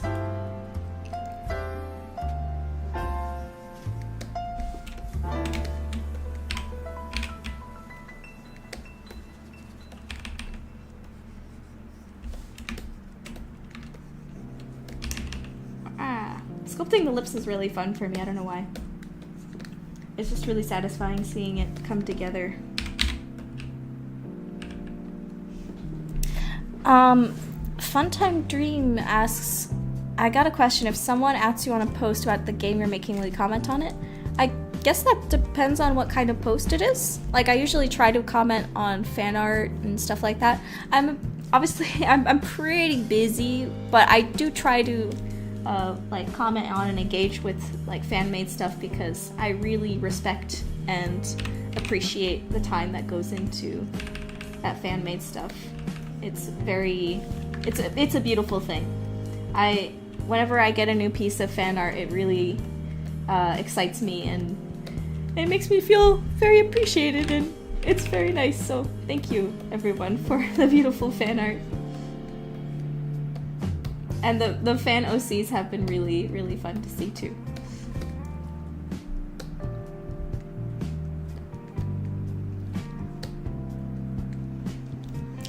Petal asks, do the people see in mostly grayscale, like in the art? If they were in our world, would they be shocked by the array of colors? That's a very good question, because obviously when it comes to some like animals and stuff, some animals only see in like a grayscale or in a small range of colors. But I will say that's actually not the case for Psyquine. Even though their world is... Hold on. I'm thinking, sorry. Even though their world is mostly black and white, they do see color. In fact, they might even see it on a slightly wider scale than humans. And the reason why is because the color differences between different crystals and is really important for them to know and to be able to see, because different crystals have like different properties. Like, hey, is this crystal the type that is for eating, or is it a type that we use for construction of certain objects? Is it a type we can resonate with or not? Being able to see those colors and detect differences in minerals is really important for their culture, so they actually are able to see color extremely well. But it depends on the amount of color. One thing that has been really fun in the world building process is what happens when a Psyquine goes to a different planet that's full of color. They get extremely overwhelmed, basically. Like, they get what's the word for it? Overstimulated by all the color, and it can cause like severe headaches or migraines. So what a lot of people will do is they'll wear, if they're Psyquine that are traveling to different planets, they'll wear these special sunglasses that help block out some of the color wavelengths to be able to help them get around without getting like blinded and getting migraines. Now, over time, they can get used to it, but it might take a bit of time, and it's probably, different for different people, right? What is also a really fun thing too is that if they start eating food from different planets, they can start getting color, like flamingos. So, a lot of you probably already know that when flamingos are born, they're white, but the more they start to eat pink shrimp, their feathers start to become pink. There's a similar phenomenon with some white roses. If you put like white roses with water that has like colored dye in it, like red dyed water, it can turn the rose different colors. Sorry, whenever the ZBrush goes like out of, they start showing like other people's projects, which is kind of demotivating. Like, hey, I know I can't do something that good. Stop showing me really good art right now. Anyway, but so some Psyquine, if they're living off-planet, eating off-planet food for a while, they can start getting color in their body. Like, if someone who's like white goes to a different planet, they might start getting like pinkish hues to their skin. Or they might start getting like, their hair might start growing in brown, which is really a fun idea I had. Like, when Lydia and her cousin used to live, they traveled across the galaxy for a while, because her cousin, he was trying to learn a lot more about different languages of different planets, because he's like a language nerd. But they were eating off-planet food for so long that they actually had a bit of color to them once they returned to Noiramore Academy. And so for a while, Lydia was just like the only person who had like brown skin, and everyone was like, what the heck? That's crazy. But after over time, when she was eating more food from the planet, she became grayscale again, so just kind of like a fun sort of world building idea. In fact, in the game, I'm already planning there'll be like a picture of what she and her cousin looked like when they first came back from traveling cross-planet. And, yeah, just some fun concepts to play with. Is Lydia's cousin her caregiver? That's a really good question. Like, why did she go across the galaxy with her cousin? Well, her cousin was actually adopted into Lydia's family. He's basically like her big brother. I can't say too much more without, talking about other story stuff in the game or Lydia's quests, but yeah, he is basically her big brother, and Lydia's parents were like, hey, if you're gonna go traveling around the galaxy and do all this like educational stuff and learn all this stuff, we want you to take Lydia with you so that she can learn about all this stuff too. But basically, yeah, Lydia's cousin, he was... I'm still working out his story, but he's probably been orphaned, and so he was adopted into Lydia's family as basically a big brother. And that's why Lydia traveled around with him, because her parents wanted her to go on a huge educational trip with him to help her learn some more. And even though she acts kind of... she acts like she doesn't really care about education and stuff. She had an amazing time, and she learned a lot of stuff. You see in the demo she uses the word, like, bummer. That is not a word that is normal on Noives. That's a word she learned when she went to the, like, 70s themed planet of Floodica.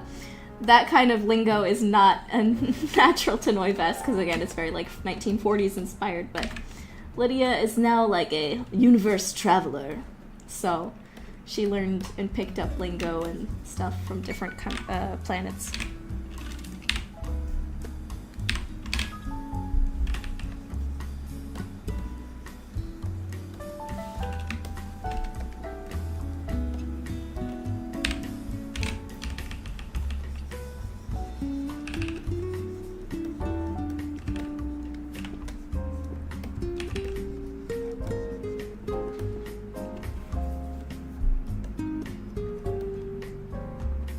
Oh, Victoria, that's a good question. Are they fluffy? Are they smooth? How much fur do they have? So I was actually thinking that their skin is kind of, how do I put this? Like, it's a little, because of all the minerals they eat, you can kind of see the minerals in their skin a little bit. So their skin is a little bit sparkly, a little bit. I was trying to do this, like, in-game using specular maps, but it didn't end up really working. But hopefully I'll be able to get this effect to work a little bit where, like, it's not, like, sparkly like the vampires in Twilight, but it kind of has this mineral sheen to it where you can see these little bit of sparkles in the skin as the light sort of travels over it. Little bit of shines, I suppose. It's not like really super visible, but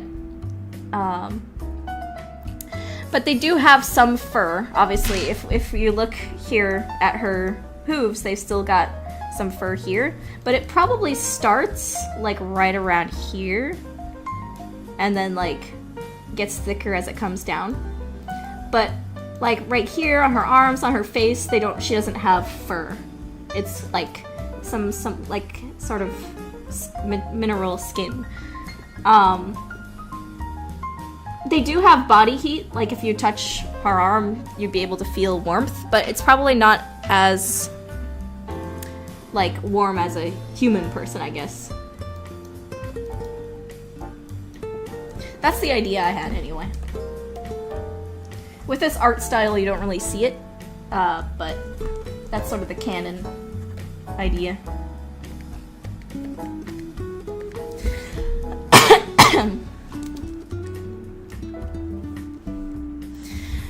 Thorn says if Psyquine can gain color from eating food from different planets, makes me wonder if other races can eat Psyquines and they'll turn black and white.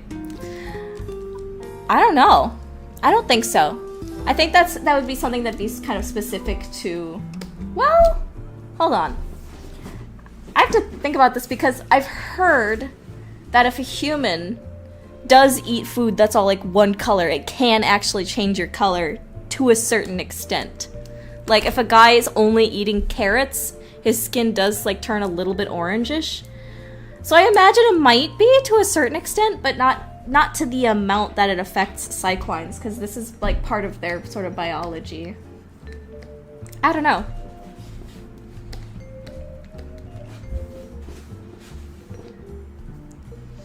Are we allowed to make Psyquine OCs with credit? Oh yeah, totally. Have fun.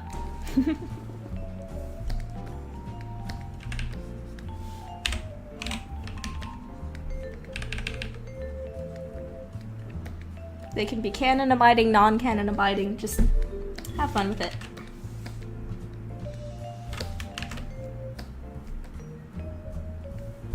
Like that episode of Magic School Bus when Arnold ate all the seaweeds. Yeah, sure. You are what you eat, after all. But, like, you'd have to be eating, like, entirely a diet of, like, carrots to get that kind of thing to happen. I don't know.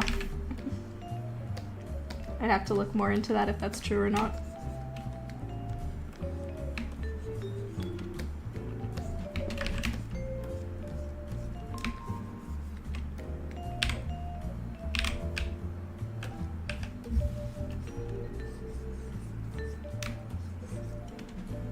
Would boars or pigs be eligible to be types of cycloine? They have tusks, but I'm not sure they would count as horns. Same with elephants. Well, boars, yes. Because I had already shown that, well, maybe. I would have to think on that one. Because I've already shown that Chinese water deer can count because you would use their tusks as, like, the antenna, basically. Boars are hooved, and they have big tusks, so I think boars could potentially count. Elephants do not count, because elephants don't have hooves. They have more of like a soft padded footing. Same thing with rhinos. They don't count. At least for now. I'd have to think about it, but my gut reaction is no.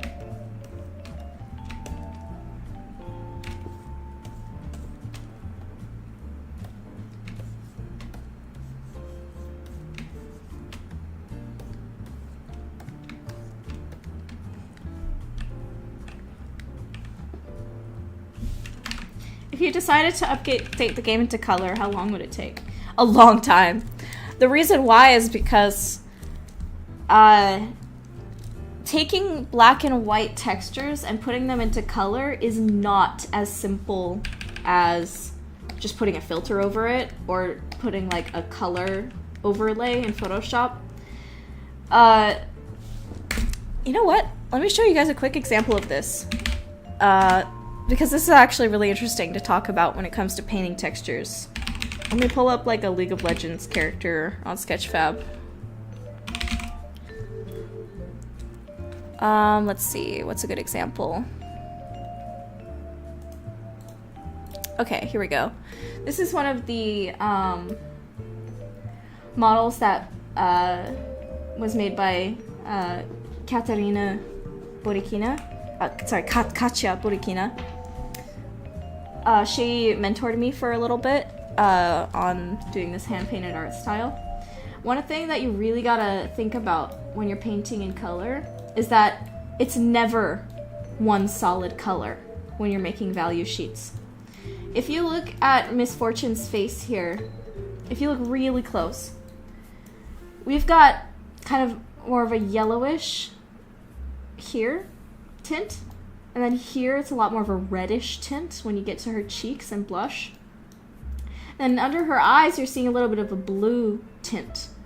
Now it might not look like that matters, but it really does. So if I was to take any of my cycloine characters and just like put a filter, like a peach filter on Judith, for example, it would not look good. It would look really flat and colorless and gray. I would need to add some red here, red on her lips, some blue here, some yellowish here, some kind of blue here in the shadows. And if you look too at this gold metal, the gold also has other colors in it to make it feel more like rich and alive. She's got hints of reddish gold here. They've got hints of blue here. And on the hair has purple in the shadows. So it's more pure red in the highlights. And then it's got purple in the shadows to give a lot more of an oomph and depth. If we took this and made it just pure red, it would not have the same feeling at all. With this metal here, she's put greens in here to make it feel more like copper. We've got greens, and then there's more blues here, yellows here. So color is complicated, and if we were to take any of my characters and make them have full color, it would take a whole other huge kind of step in the process to make it look good. So Noiramore Academy having some kind of like color mode or color update just wouldn't be feasible with our budget or time, and it wouldn't really be needed either, I think. One of the things that comes with choosing an art style is sticking with it, and I have full confidence that this art style can stand on its own, and I think it looks great. But when it comes to two-dimensional stuff, I think it'd be fun, you know, for me to have some like illustrations where what would these characters look like if they had color, you know, that'd be fun. But actually doing it in 3D, having it in the game, I don't know about that. Same thing with some of these other models. There's other colors that are being put in here that you don't really notice until you really dig in and see how much they're really adding to the character. But yeah, that's my little tangent. Hope that was educational.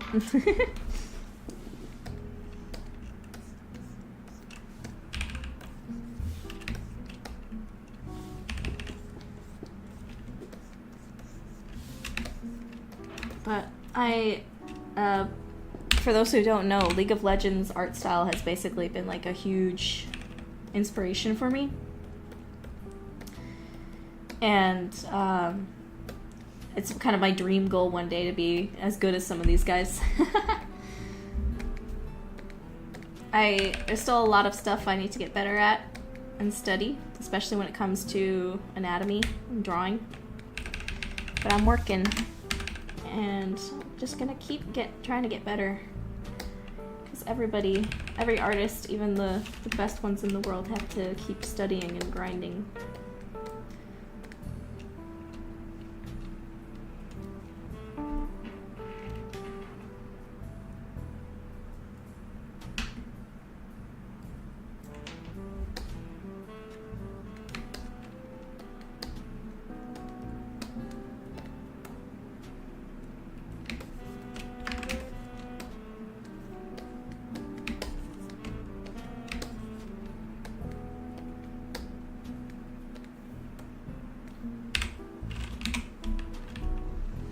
Possible, would you make a sequel to this game?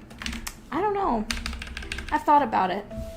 I think Noiramore will be able to stand alone as a story, but because after Noiramore I want to make Mariposa or a potential other game in the same universe.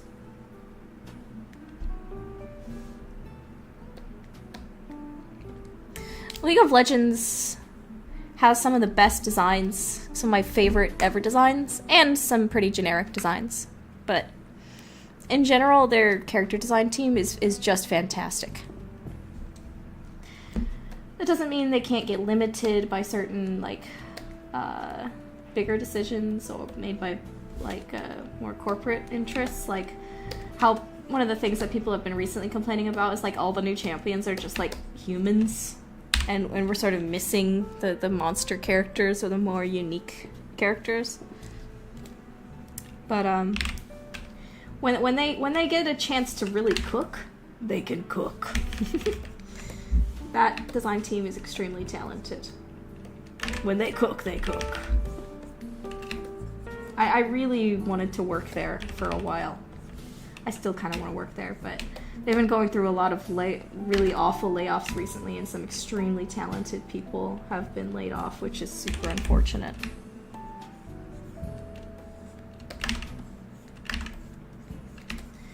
I've been seeing these posts on Twitter, like, of some just barely talented people getting laid off. Like, well, where are they gonna go now? Because like there's been so many layoffs in the gaming industry these past couple of years. It's been really bad. That's one of the things that if I'm gonna get real, that's one of the things that I'm really concerned about if the Kickstarter doesn't work out. I haven't been able to get like a job in the industry, and with how bad the gaming job landscape is right now, with just thousands and thousands of people getting laid off in my industry, it's like, well, how am I gonna have a chance then to get a job? Because I don't think my portfolio is on the level of the guys that are getting fired right now. So what hope do I have? So it's one of the things that is reason I'm putting so much in this Kickstarter is because I feel like, oh, is this like the only way I'm gonna be able to make a living off of making my game? Because I don't know if I'll be able to get a job in the industry right now. I need to be able to, I want to be able to make a living off of doing my art, but I don't know if I can without getting like investor funding. It's weird. Things are really crazy in the industry right now.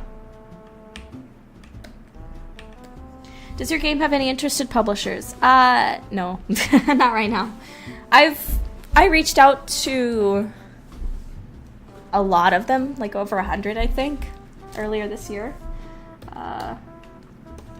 Nothing positive at the moment. But I'm gonna, now that I have a full demo, I think that can help out a lot. A problem that can arise is the fact that if the Kickstarter fails, then publishers might look at that and be like, oh, it looks like the game won't succeed, so we're not going to invest. Sorry, bye. Even though, obviously, a Kickstarter succeeding or failing isn't just depending on level of interest. It also depends on,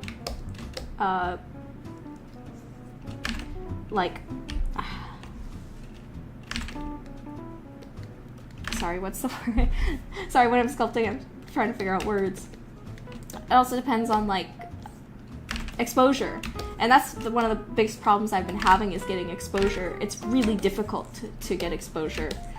And it's kind of in the hands of the algorithms and stuff, right? Like, I've had to been trying to fight these algorithms for years to try to get more exposure. That's the thing I really hate about being an indie sometimes, is that it's like your entire job is based on these unknowable algorithms and if people will see your email or not, right? Like, it's crazy. Sorry if I'm ranting, it's just like, man, this has been difficult. It's been a difficult couple years trying to build up this company. This Kickstarter right now is probably the most successful thing I've ever had happening, which is really cool. It's still crazy though, because I'm still worrying, like, is it gonna make it? We'll see. But I've been super excited and super encouraged to see how many people have legitimately, like, taken the time out of their day to play the demo and or even just tell people about it, or watch the videos, or make videos. And so many people have made videos on it. It's really, really cool to see. So even if this Kickstarter does fail, I'm still gonna try to get this game out. We might switch to Patreon, might switch to other forms, might go to Indiegogo instead, I don't know. But in any case, I am so in love with this concept and project. I really want to make it, so I'm gonna try my best to keep going with it. And yeah.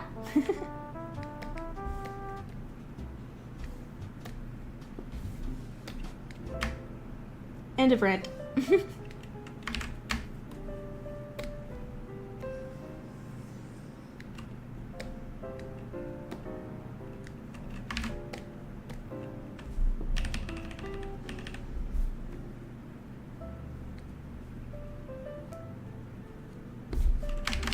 See, how close should the nose be?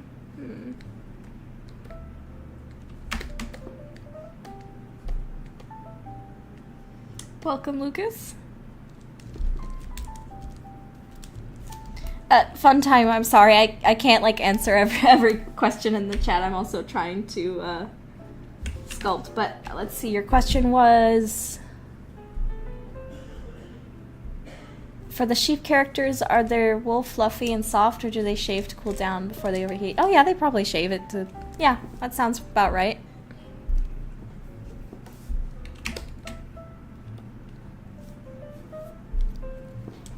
Thank you, Ray. I appreciate that.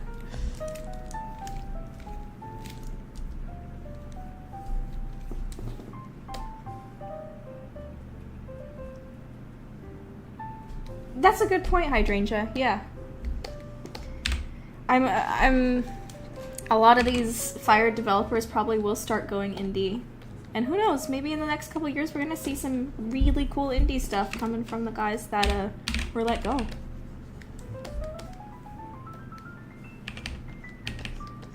Oh my gosh. Sheep Psyquine Barbers. That makes me think of like oh my gosh. Pokemon X and Y. When you could take those like poodle Pokemon and like give them different hairstyles.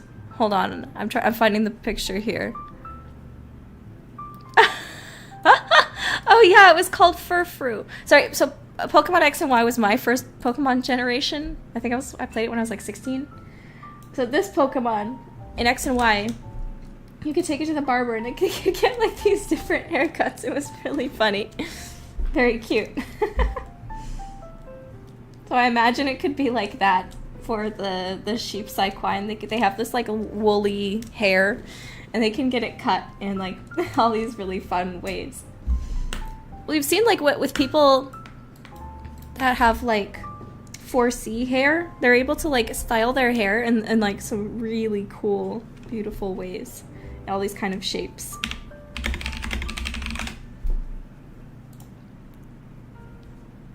I don't remember which influencer exactly, but I think there was an influencer I saw who had 4C hair, and she made like all these crazy cool like shapes with it.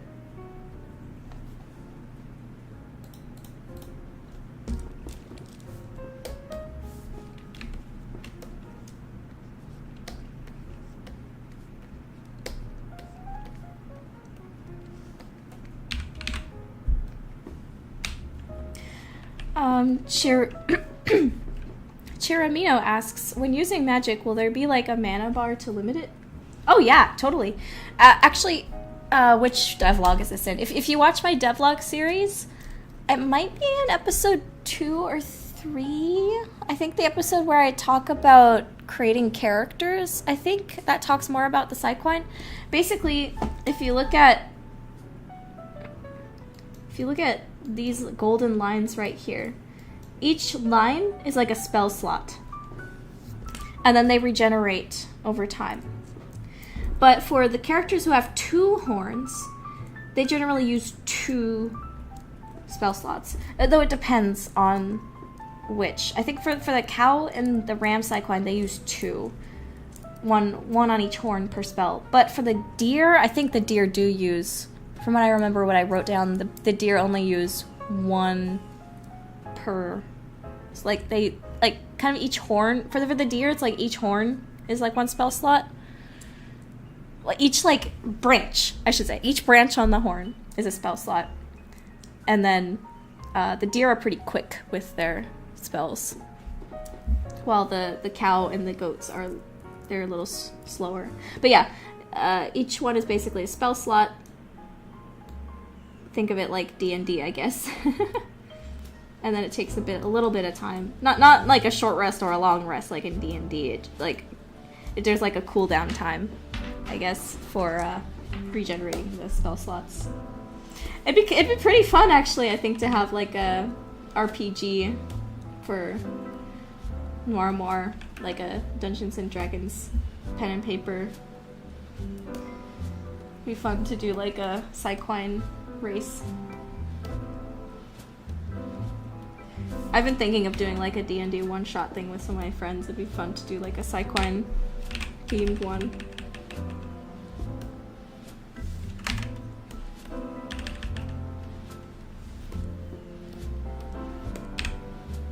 Let's see, let's sculpt out this nostril a bit more.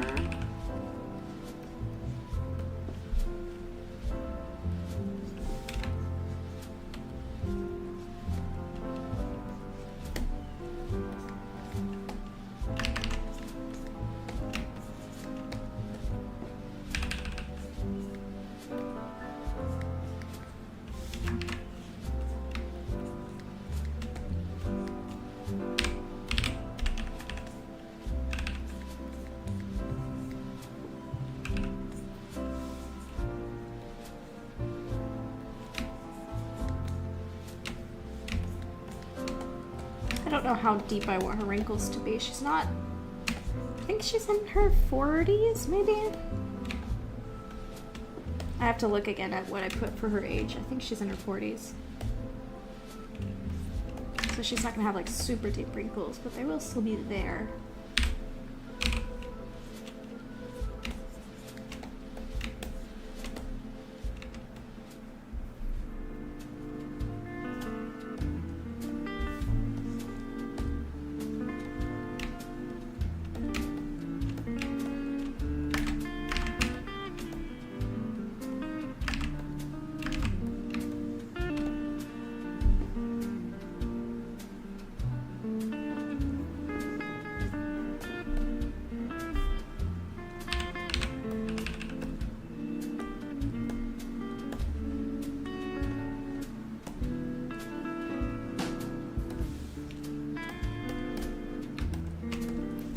I wonder if Judith got her extra brownies. Well, basically, like, in the intro, Miss Nana Talk says that, she caught her in the act. So, basically, while Judith was making the deal, she was caught. So, I don't think she got those extra brownies, because the deal was being made as she was getting caught.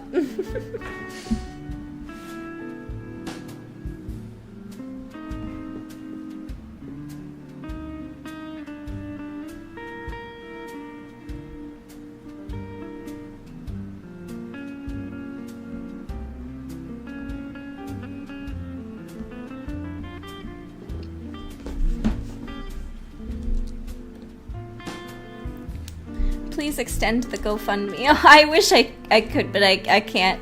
Oh, on Kickstarter, once you set the date, it's donezo. Set in stone.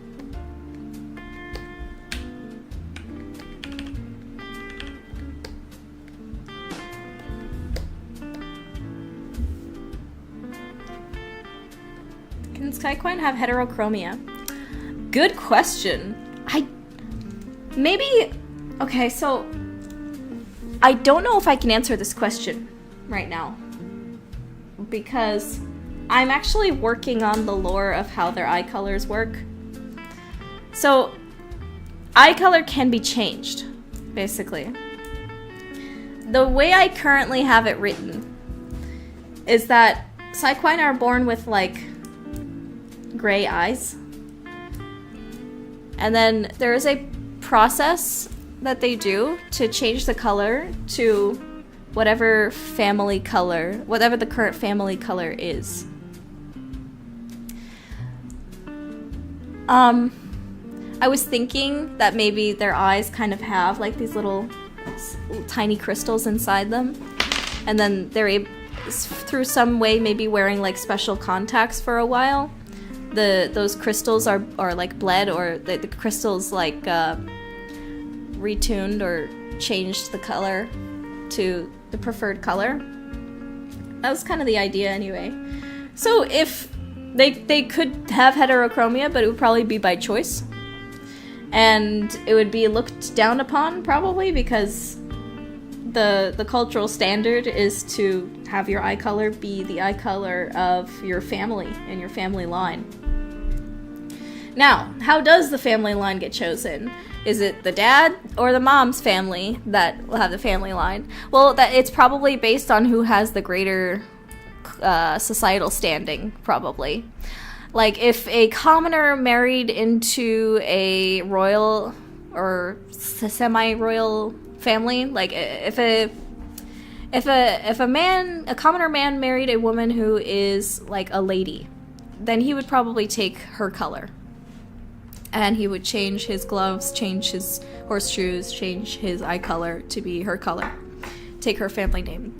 But if it was the opposite and a woman marries into a man who has slightly higher standing, like maybe she's a farmer, but he's a rich merchant, that kind of thing, then she would take on his family name, his family color, his eye color. That's the idea anyway. So the eye colors can be changed, but it is a process. It takes a bit. And it's probably a bit expensive too. So that might be even part of the marriage dowry type of thing, where they have to provide the like special contacts that are made with like these special minerals that change the eye color type of thing. That's the idea anyway. I always giggle when ZBrush just decides to show you a guy. Yeah, it's really annoying. There's gotta be a way to turn that off. Cause like I'm just like pause for like a minute and then it's like, hey, wanna see some work that's like way better than yours? Here, look at something you can't do. Stop it! I'm trying to work on my own. Chiramino says, can we have an option to hug friends? I want to hug Gina so badly. That sounds like an incredibly cute option, but I don't know if Judith would do that. Judith is not really a very emotionally, like, sappy kind of person. So I don't think she'd be the type to just kind of go up to her friends and be like, can I hug you? Like, maybe I would do that. I'd be like, hey, can I give you a hug or something? But I don't know if Judith, that would kind of work sort of in canon. Not to say that she's never going to hug someone, but it would probably take a emotional situation. She's not a very mushy kind of person. She doesn't like dealing with mushy emotions. Yucky! Romance, yucky! Friendship, yucky!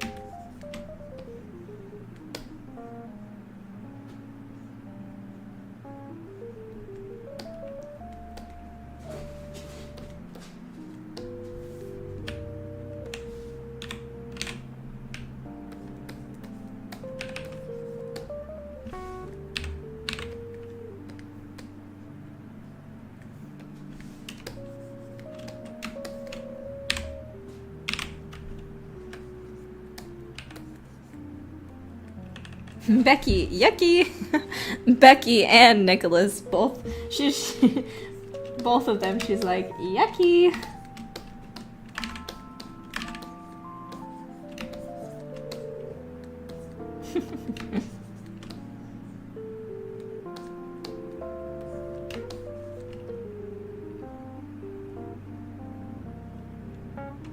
How long do you plan to stream for? I don't know. I'm just chilling. I'm working on this sculpt. It's going a lot better than I thought it would. I'm already kind of feeling it.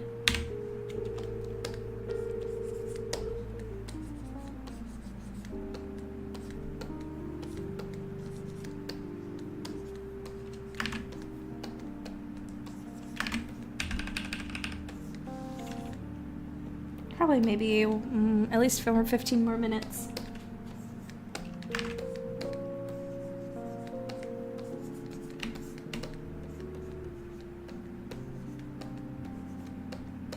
Sculpting the head is like one of the most fun parts. When I get to sculpting the body, it's not quite as fun.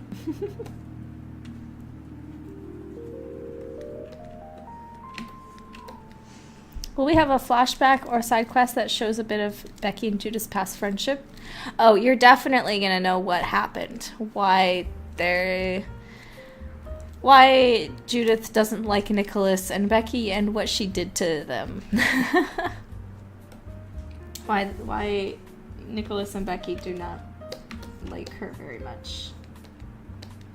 I don't know if it'll be exactly a flashback, but we will know what happened. Learn what happened.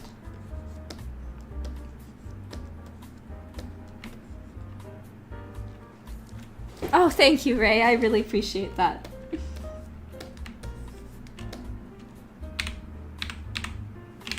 It's more, I'm concerned about my accent being not, like, laughable to people who are actually British.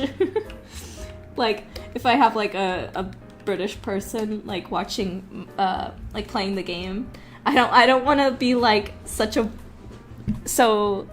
bad of an accent that they'll, like, start laughing. You know, like, that? They're trying to sound British? That doesn't sound right at all, you know? That's what I'm more concerned about. That my accent won't be Or like, you know, break immersion or something, you know. So if I get replaced as Becky, I'm fine with that. But I might also just, you know, work hard and try to get better at the accent.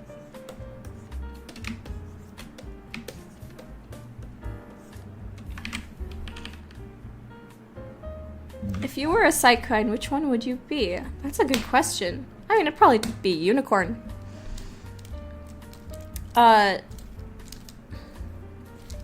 Yeah, probably be a unicorn. Or a deer. I like the deer too. I would say that... Yeah, probably a unicorn.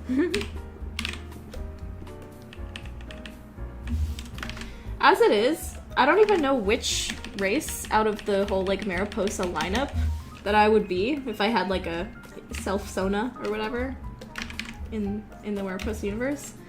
I like all of them in different ways. I feel like I would really want to be one of the dragon people or the cat people, or I would also want to be a Psyquine. I don't know. It'd be hard for me to pick which one. The bird people, which you guys don't really know that much about yet because I haven't shown that much about them yet, but there's like a 80s themed planet that's full of like bird, dinosaur, raptor people that are like super 80s pop culture type of theme. And their cities are basically like giant jungle malls. It's hyper consumerist culture.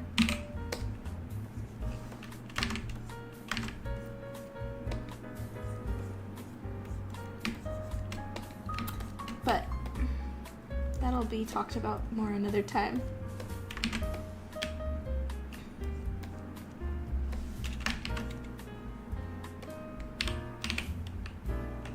Like, if someday, this is probably not gonna happen, but if we were going big, if there was some kind of like Mariposa MMO type of thing where you could, like Warcraft, where you could choose your race and stuff, I don't even know which one I would choose.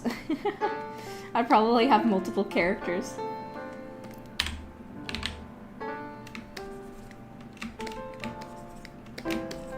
But I definitely think, like, that was sort of an inspiration. When I was younger, the first MMO I ever played was Lord of the Rings Online. And I really liked how you could pick out, like, being an elf or a dwarf or things like that. And then eventually I played a bit of Warcraft, and I just really liked the races there. I remember I think the first character I played was, like, a Worgen, because I thought it was super cool. You could be this cool werewolf character. But then I started to just really like the Draenei. Draenei. I thought their designs were really cool because they were like tieflings, but like kind of with this space sort of thing to them. Holy Catholic space tiefling kind of thing. It was pretty interesting. I loved their designs. So I think Draenei were probably a bit of an inspiration too.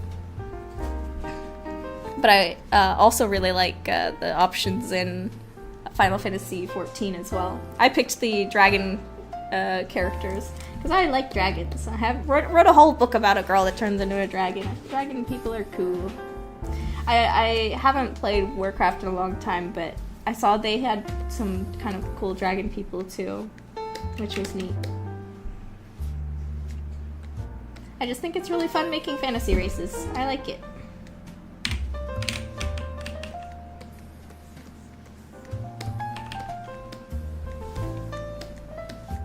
Dwarves, elves, tieflings, halflings. It's all really fun.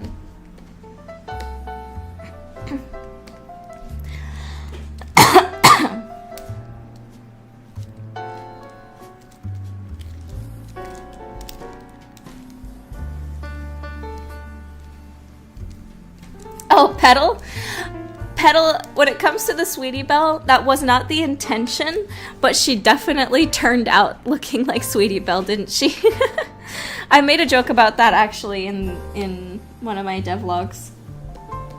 Not the intention, but it certainly... I was probably unconsciously inspired by Sweetie Belle.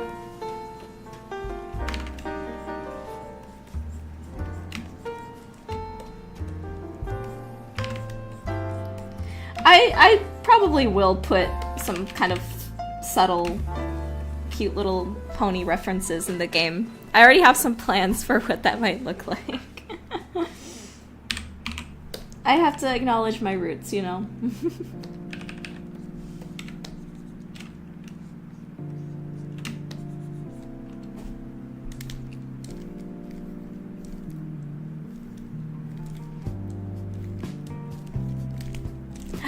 Wait, you have to be human in Palia? But isn't like the whole thing that they're like these cool purple elf people?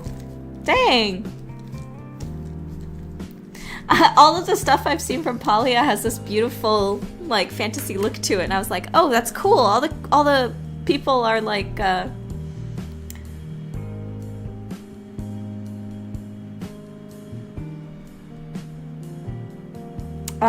purple elf people. That looks awesome. But no, they make you be a human? Oh man.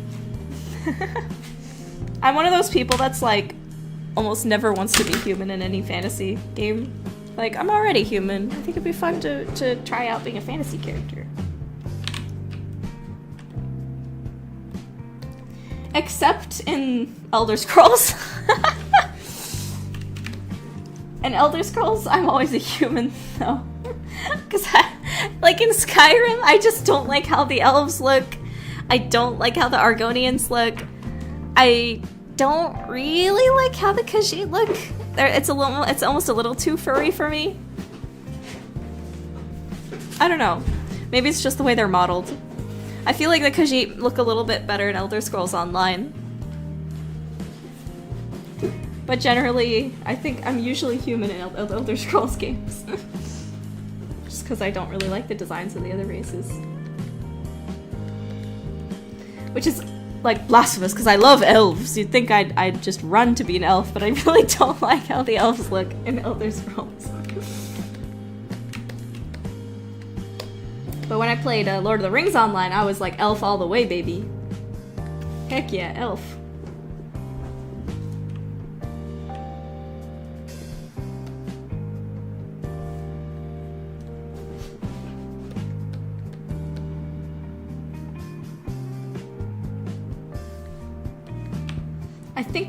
I think I also played an Imperial. What did I play? Oh no, I was a Breton. When I first played Skyrim, I was a Breton. I think because they're like more magic attuned, which I really liked. So I played like a magic-based character in Skyrim, like magic and sword, I think.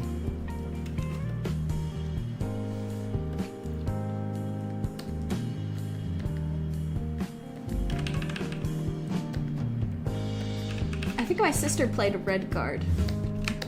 So she was a Red Guard and I was a Breton.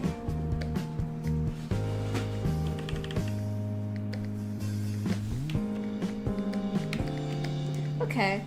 She's getting pretty good. Nice. I'm really liking how this is turning out. There's still a lot of stuff for me to adjust, but for now, this walkout's looking good. I can't believe how quickly that turned out. Actually look good, because I at the start of the stream I told you guys like, hey guys, this is gonna be a process. It might be ugly for a while, but it's actually turning out nice. Yoo-hoo!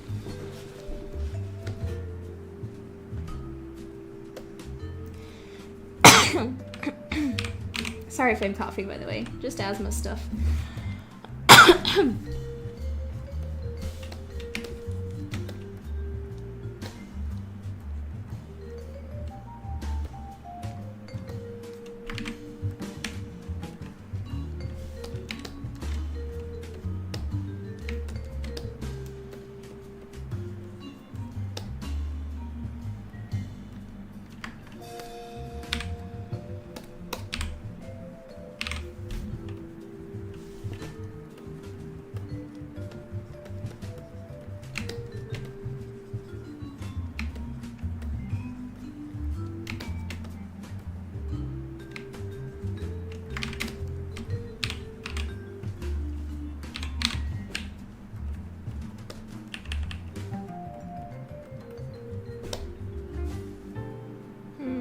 I don't know if I'm happy with this.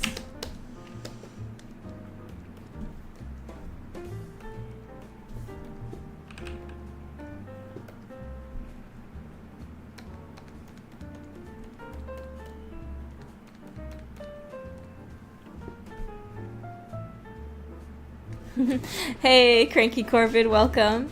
Everyone in the chat, Cranky Corvid, she worked on the Fantastic Kitty Roo a bit. She helped with a lot of the environment art, especially for some of the later parts of the game. So, welcome in. Welcome her in.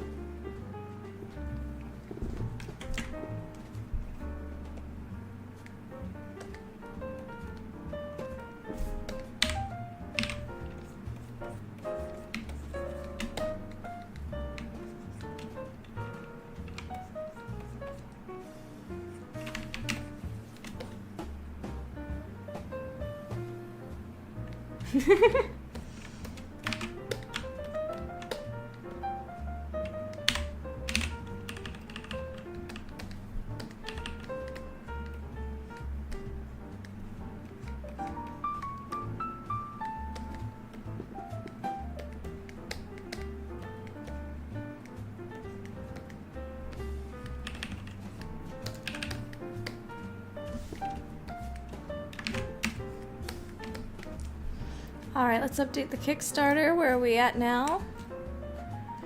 Alright. This is so good. We're so close. We're so close to 20k. That's amazing.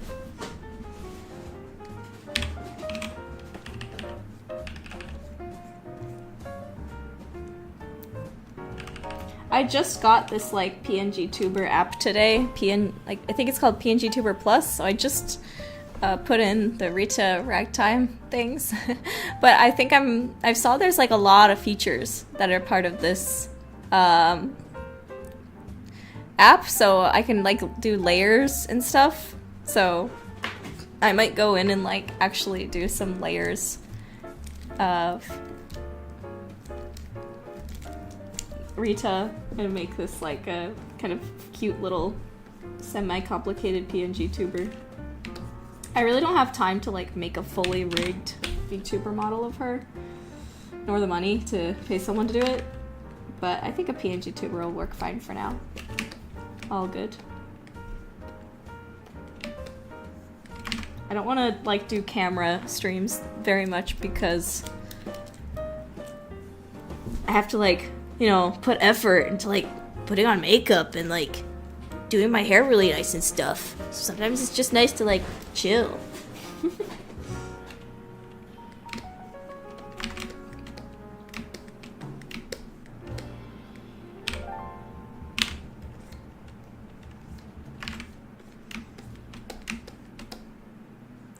All right. Let's see. So her eyes are kind of like rectangular. Let me shape these a little bit more. Maybe kind of pinch this corner more.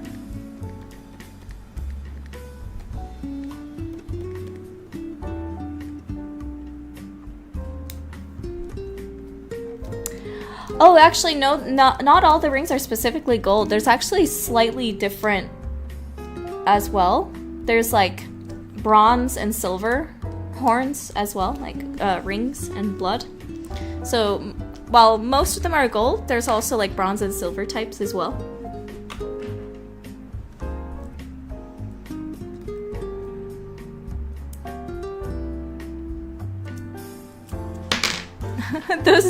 What is that emoji? Is that like consuming coffee emoji or something?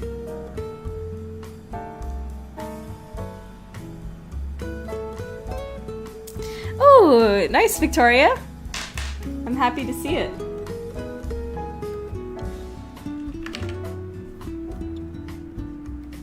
I literally have like a 3D model of my character, but when I was looking into how to do like a 3D VTuber, it just looked so complicated and time consuming. I was like, I really wish I could rig her up for that, but I don't have the time. So a PNG tuber will do fine for now. Like, I might just want to pay someone else to do it if I had the money.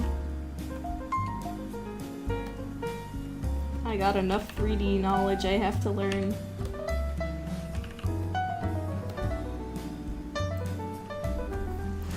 Alright, Cranky, have fun. Do your own cool 3D stuffs. Are there rose gold wings? Rings? Yeah, sure. Why not?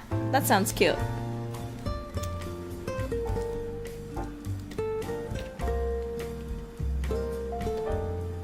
Okay, now let's try... Maybe let's try putting some eyelashes on and the eyebrows. Let's see.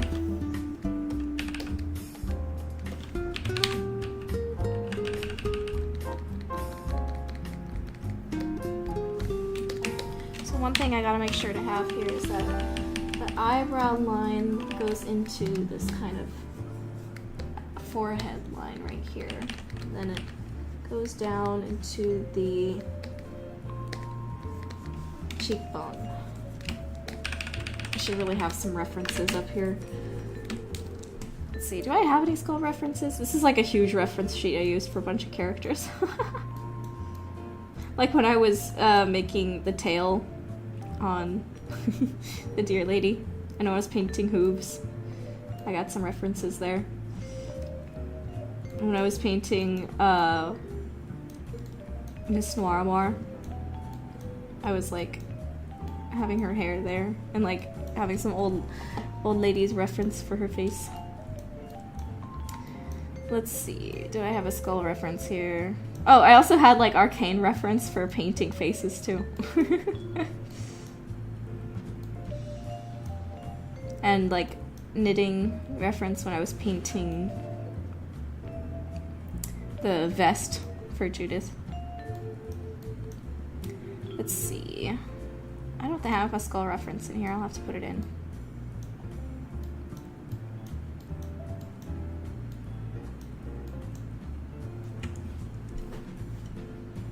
Oh, you're totally right, Hydrangea, yeah. It's like they're more complicated but also less complicated at the same time because of all the layers the 2D ones have to have, like hundreds of layers. Crazy.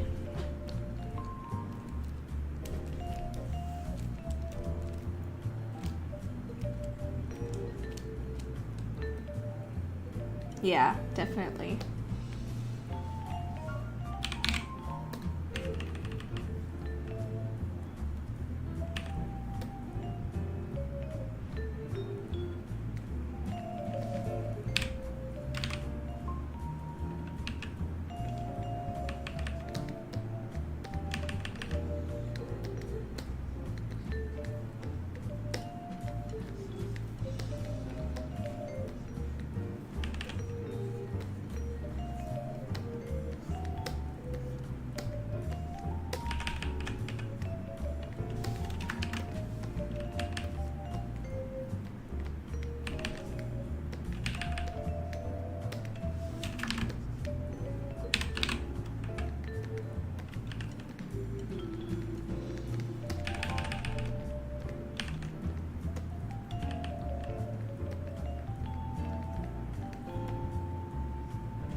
Running out of pixels in these eyes a little bit. I'm gonna turn on Sculptress for a second. There we go. Added some pixels in there. Oh, maybe too many. Hold on.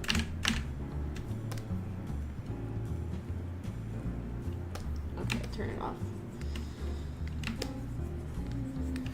Oh, I don't know if I like that. Hold on.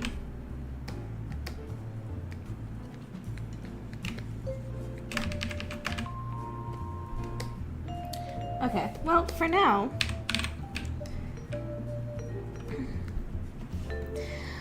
Ray asks, are there any games you're looking forward to coming out? That's a great question.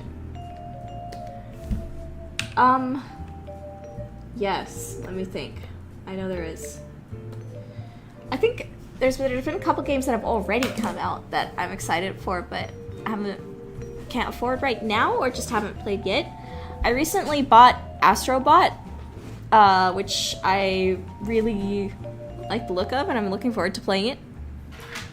But right now I'm still like in the middle of playing a couple games. I'm Zelda Echoes of Wisdom. I'm in the middle of playing that one. it's so cute and so good. It's adorable. I highly recommend it. If this sounds weird to say, I think I like it better than Tears of the Kingdom. Tears of the Kingdom is a good game, but it also, I don't really like the story very much. I have some complaints about it. But Echoes of Wisdom is just like really cute and really solid so far. I'm really enjoying it.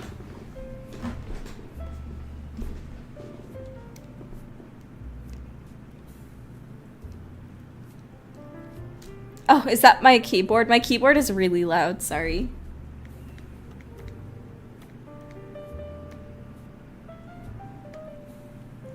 Hello, hello, Lowest Expectations, welcome.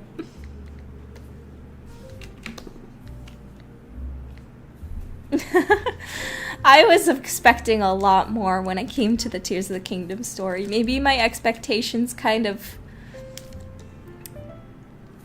like, ruined how I enjoyed it, but I was really disappointed. There's some good stuff, but it's like, it's not even there. Like, you're just watching some cutscenes that you never actually participate in at all. So that made sense for Breath of the Wild. I still wasn't the biggest fan of it in Breath of the Wild, but I understood it. But Tears of the Kingdom, it's like, why? Why am I not involved in the story? I recovered all my memories already. I'm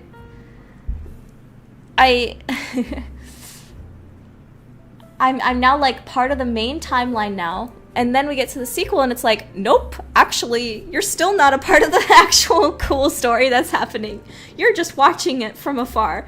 Why? Let me be part of the story. Come on. And the actual story that you do have an active part of is just it's just the same thing from Breath of the Wild. Go to the Four Kingdoms, help out the person there, beat the dungeon, and that's it. And then beat the boss. Like, I'm not gonna get too deep into this. Like, it is a good game, but the story sucks. Like, there's some really, really, really good ideas in it, really good potential, but we never get to really experience it outside of like 15 minutes of cutscenes. Like, that's it. And then I think the thing that actually made me kind of mad was how the post-dungeon cutscene is literally the same cutscene 4 times with no script changes. It's crazy, dude. I couldn't believe it. Like, when you beat a dungeon, you're supposed to get like a reward, right? You're supposed to be able to move forward the story a little bit more. But they're all the same thing with the same information. I don't understand it. Okay, I'm getting too heated now. But anyway. I think Echoes of Wisdom is giving me, like, the story in Echoes is simple, but it's cute. You're part of the story. You're actually, like, making the story move forward. And it's just really solid and cute. And you get more of an actual story experience. But I agree. I think Zelda stories were much better when they were linear. Now, I do love the exploration in Breath of the Wild. I love the gameplay. I think it's really great. It's really fun. But the puzzles are, at least in the dungeons, the puzzles and the dungeons are worse in the open world ones. Like, the actual world is amazing. I love all the, like, NPCs you can interact with. I love, like, some of these side quests in Breath of the Wild. They're really fun. I love the exploration. I love all of that. But, man, the dungeons and the story are unfortunately worse, which is the unfortunate takeaway. Twilight Princess is definitely my favorite Zelda by far. It has it's not like the best story in the world, but it's really good. It's really solid. It's all of the, like, development with Midna is just amazing. It's just really solid stuff. Twilight Princess gang, rise up. And I also do like Skyward Sword.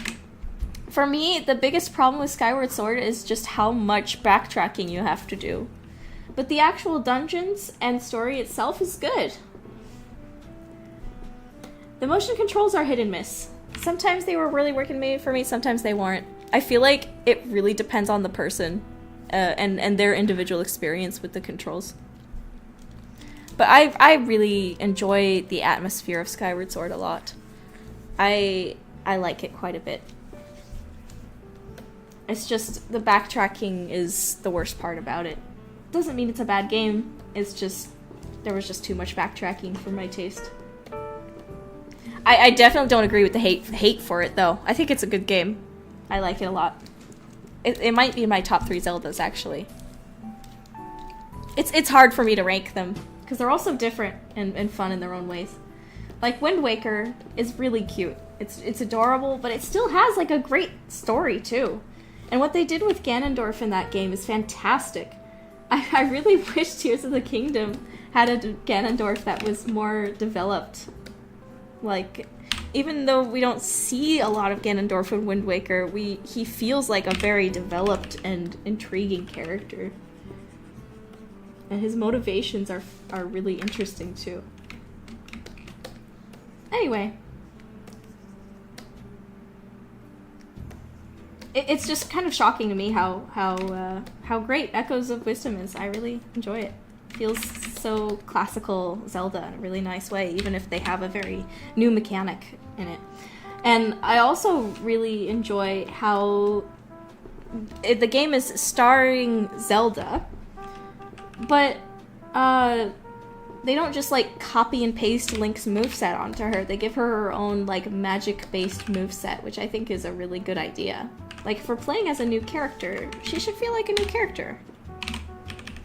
So I'm glad they're kind of letting her shine as her own, with her own playstyle. That's great. She doesn't have to be a copy-paste of Link.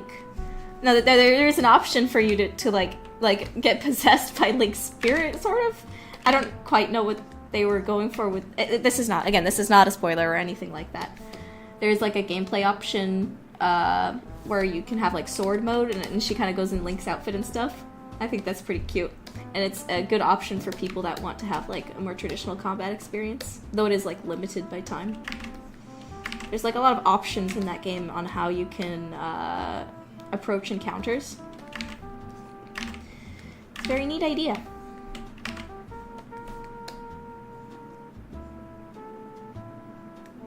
So if you like want a more traditional Zelda experience with the combat, you can like optionally upgrade the Link mode up a whole bunch. But it also doesn't have the same like almost too much freedom that I feel like Tears of the Kingdom has. I know like the idea of open worlds and freedom gets hyped up a lot in games, especially when it comes to marketing, but the truth of game design is that sometimes you really need to have limitations on stuff, or else the game feels like it has no purpose, or it's just like a sandbox.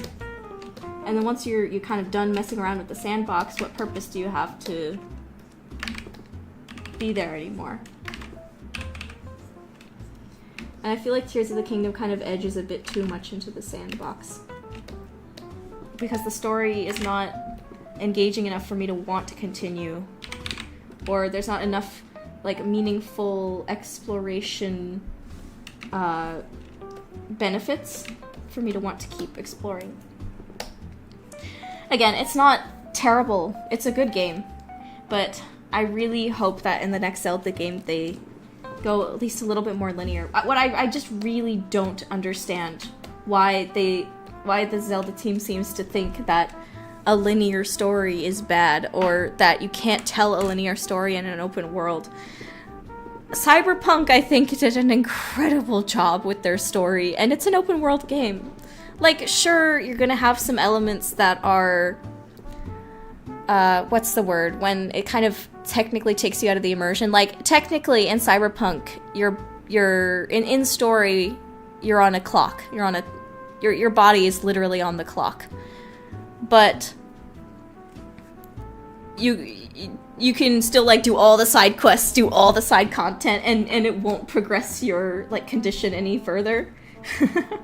Which technically that can take you out of it a bit, but I still think I prefer the sort of Witcher 3 cyberpunk storytelling to Breath of the Wild's. Definitely. Because they're actually telling a darn story! I want my actions to influence the story of this world more. I don't want to... Again, I think in Breath of the Wild it made sense thematically, but having the same storytelling system in Tears of the Kingdom really screwed it up, I think. Okay, that's enough talking about Zelda. Sorry. It's a good game. I have a lot of issues with it. That's probably how people feel about, like... What's it? Oh my gosh. You know, there's those other games where people are like, it's a good game, but it's not a good, like, series name game. What's another series like that? I personally really love BioShock Infinite, but I know a lot of BioShock fans didn't really care for it, which I can totally understand. It's like, I understand people's issues with BioShock Infinite, I completely get it, but I love that game a lot. So that's probably what it's like for me when it comes to Tears of the Kingdom. It's like, I can completely understand why people like it, because I think objectively it is a good game. It has a lot of really good, cool stuff in it, but personally, I have issues with it as a Zelda game.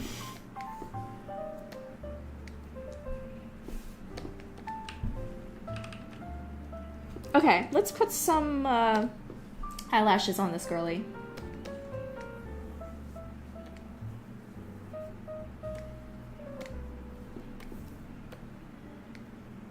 Yeah, Final Fantasy. That is exactly. Yep, that makes.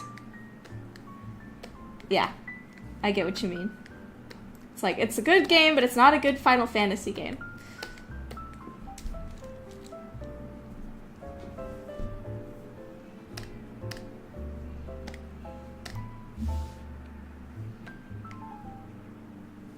It's like, I have Final Fantasy 15 for me is a guilty pleasure. I have so many issues with it, but I have a soft spot for it because I really like the main 4 characters.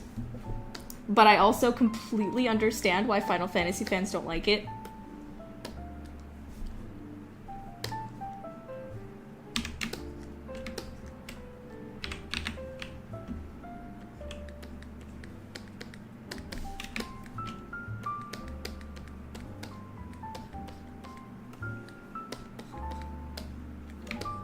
Oh yeah, FNAF Security Breach. Yeah.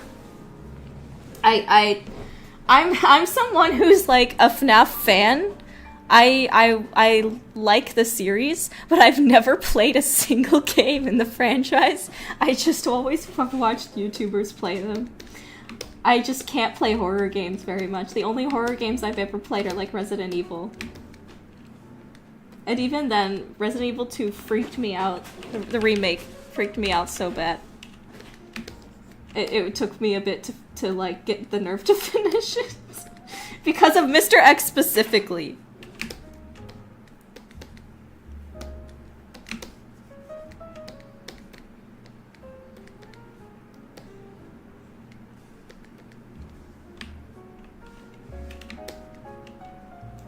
Oh my gosh, I've heard so many things about Borderlands 3 that piss me off even though I'm not a huge Borderlands fan. I've played some of 2 and I enjoyed it, and I've like watched some videos about the story and stuff, and everything I saw from 3 was like, what happened? What happened here? I'm not even like a big fan and I'm mad. It doesn't help that I played as the Siren character in 2.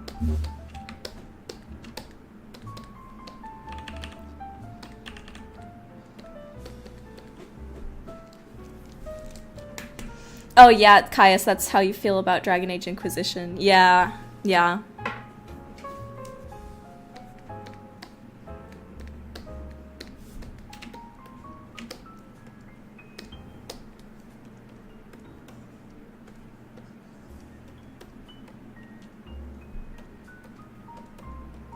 And like that's probably one of the worst ways I've ever not gonna spoil like Borderlands 3 stuff if anyone wants to, but like it has one of the worst character deaths I have ever seen. Like one of the worst like fan favorite, really well-loved fan character gets killed deaths I've ever seen. It was some of the worst execution of all time. Like, sure, there's nothing wrong inherently with killing a fan favorite character, but the way they did it was so bad. So bad. Even I, as like someone who's not like a huge fan, was like, really? Seriously? I feel so bad for you guys.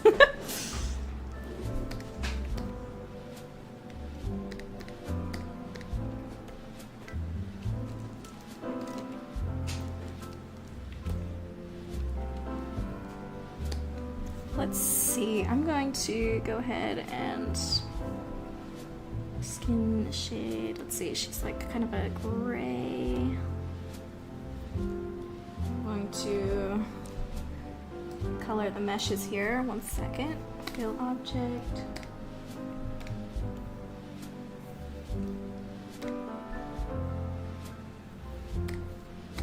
object. Fill object.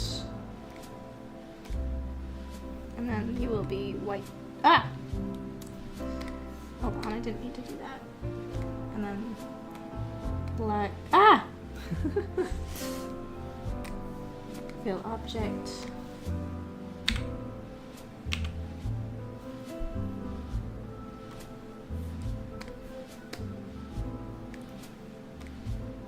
Wait, hold on. Why is it not the same color? Oh, yeah.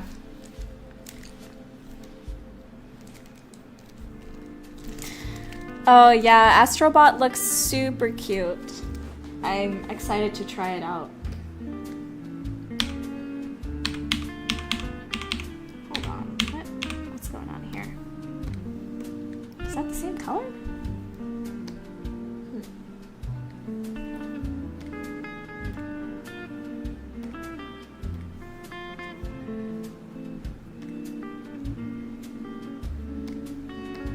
Oh, that's why. Okay. Gotcha.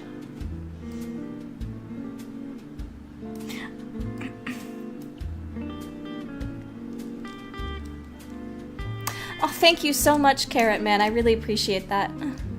Thank you.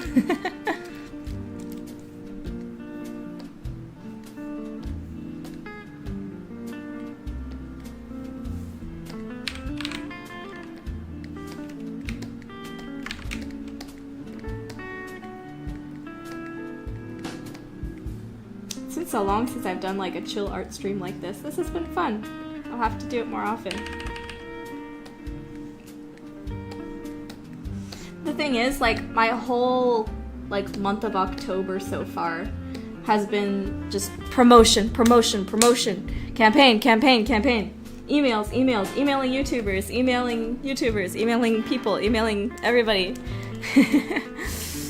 That I haven't had a lot of time to just relax and make characters, so this has been nice to relax a bit.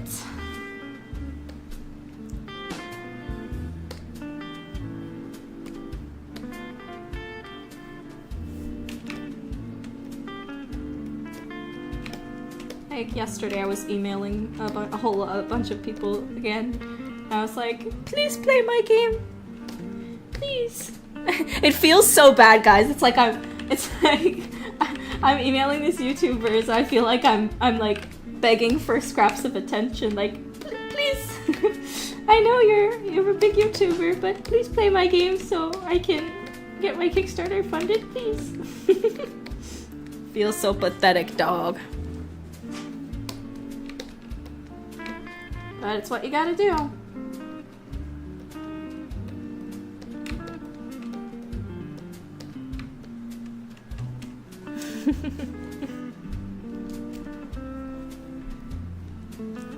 Oh, totally. I'm definitely gonna do more streams like this. This is fun.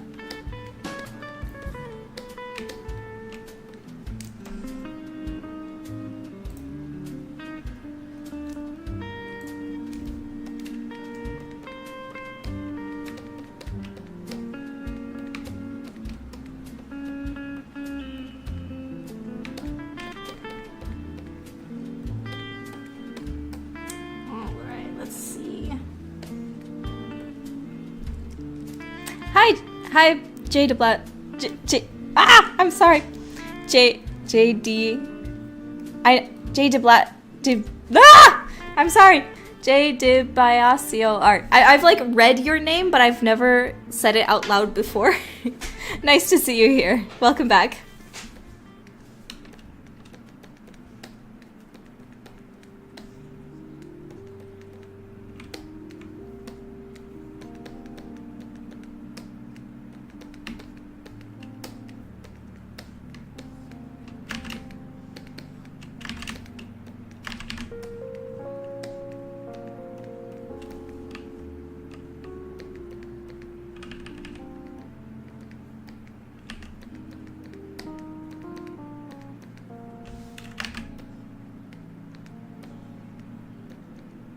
Please, sir, a crumb of your YouTube time, sir.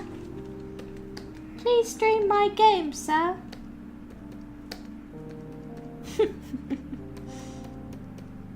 Please, sir. I need Kickstarter money, sir. Please stream my game, sir. That's what it feels like every time I send out an email to a YouTuber. It's really cool, sir, I promise. Look, it's got magic and mystery, adventure, cool characters, I think. Get a shot. Just £1.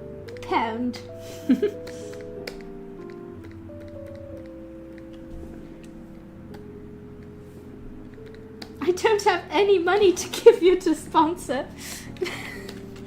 I have no budget at all.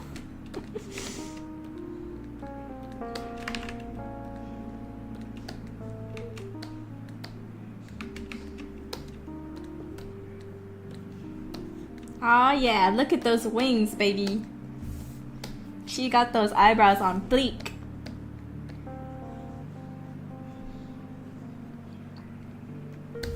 Adding eyelashes automatically, like, adds so much to the model.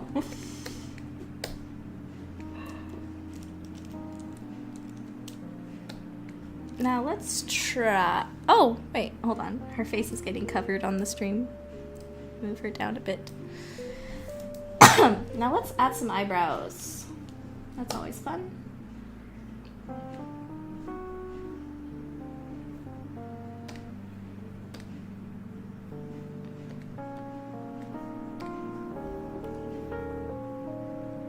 Oh, thanks.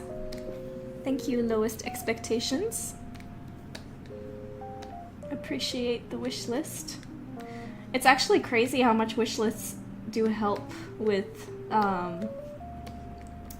apparently, like, the more wish lists your games get, the more it gets put on, like, recommended tabs and lists and stuff. And a lot of people have been wish listing Noiramore, which is really exciting. And I was also able to, like, email everyone on the wish list when the demo came out, which is super helpful.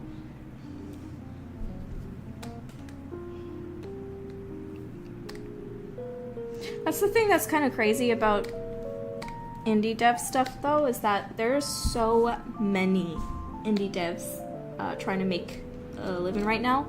So it can be really difficult to stand out. So I just think I've seen a lot of extremely talented indie devs. And sometimes it's like, man, we're really all kind of competing with each other, huh? This is crazy. I wish we could all get funded, you know?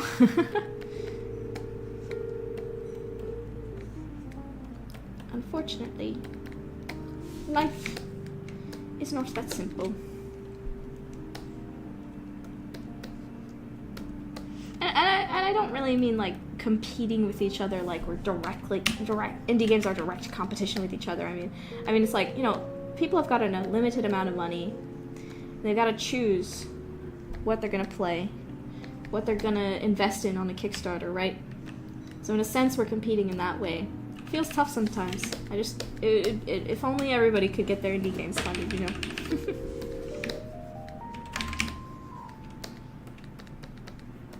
But alas.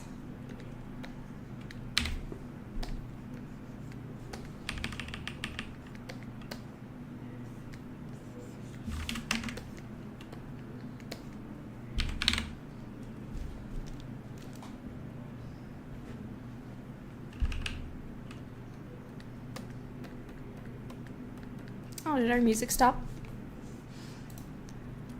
Well, it's probably a good time to stop anyway, actually. Maybe. We've gotten like 30 to 40 concurrent viewers on this stream. That's really good. Thank you so much for watching, guys. Seriously. Like, that is great. Thank you, everyone, for watching this stream. I think I'm gonna go ahead and end now, but this was really fun, and I'm definitely gonna do this again. Maybe tomorrow, maybe later this week, I don't know. I have some stuff to do tomorrow. But, this was chill and fun, and we got to have some really fun conversations about world building. And if you guys want to donate to the Kickstarter, or if you don't have the money, that's alright. If you want to share it with anyone else, the link's right there in the description as well. You can play the free demo on Steam as well, link in the description. So, thanks so much for joining me, everybody. This was a really fun chat too, with a lot of really good questions that were fun to answer. And let's see, ending number is 19,372. Awesome. We're so close to halfway. Just $700 till halfway. Or hold on. Well, more like 600, like 630. That's amazing. Thank you everyone for your support. I'm going to be still trying my best to get the word out there so I can make this game for you guys. And like I said before, if the Kickstarter doesn't work out, that's not going to be the end of the world. I will try other ways to get more funding as well. We might work again on like a Patreon basis where I like regularly post updates and things like that. But yeah, thank you all so much, and see you soon. Bye-bye.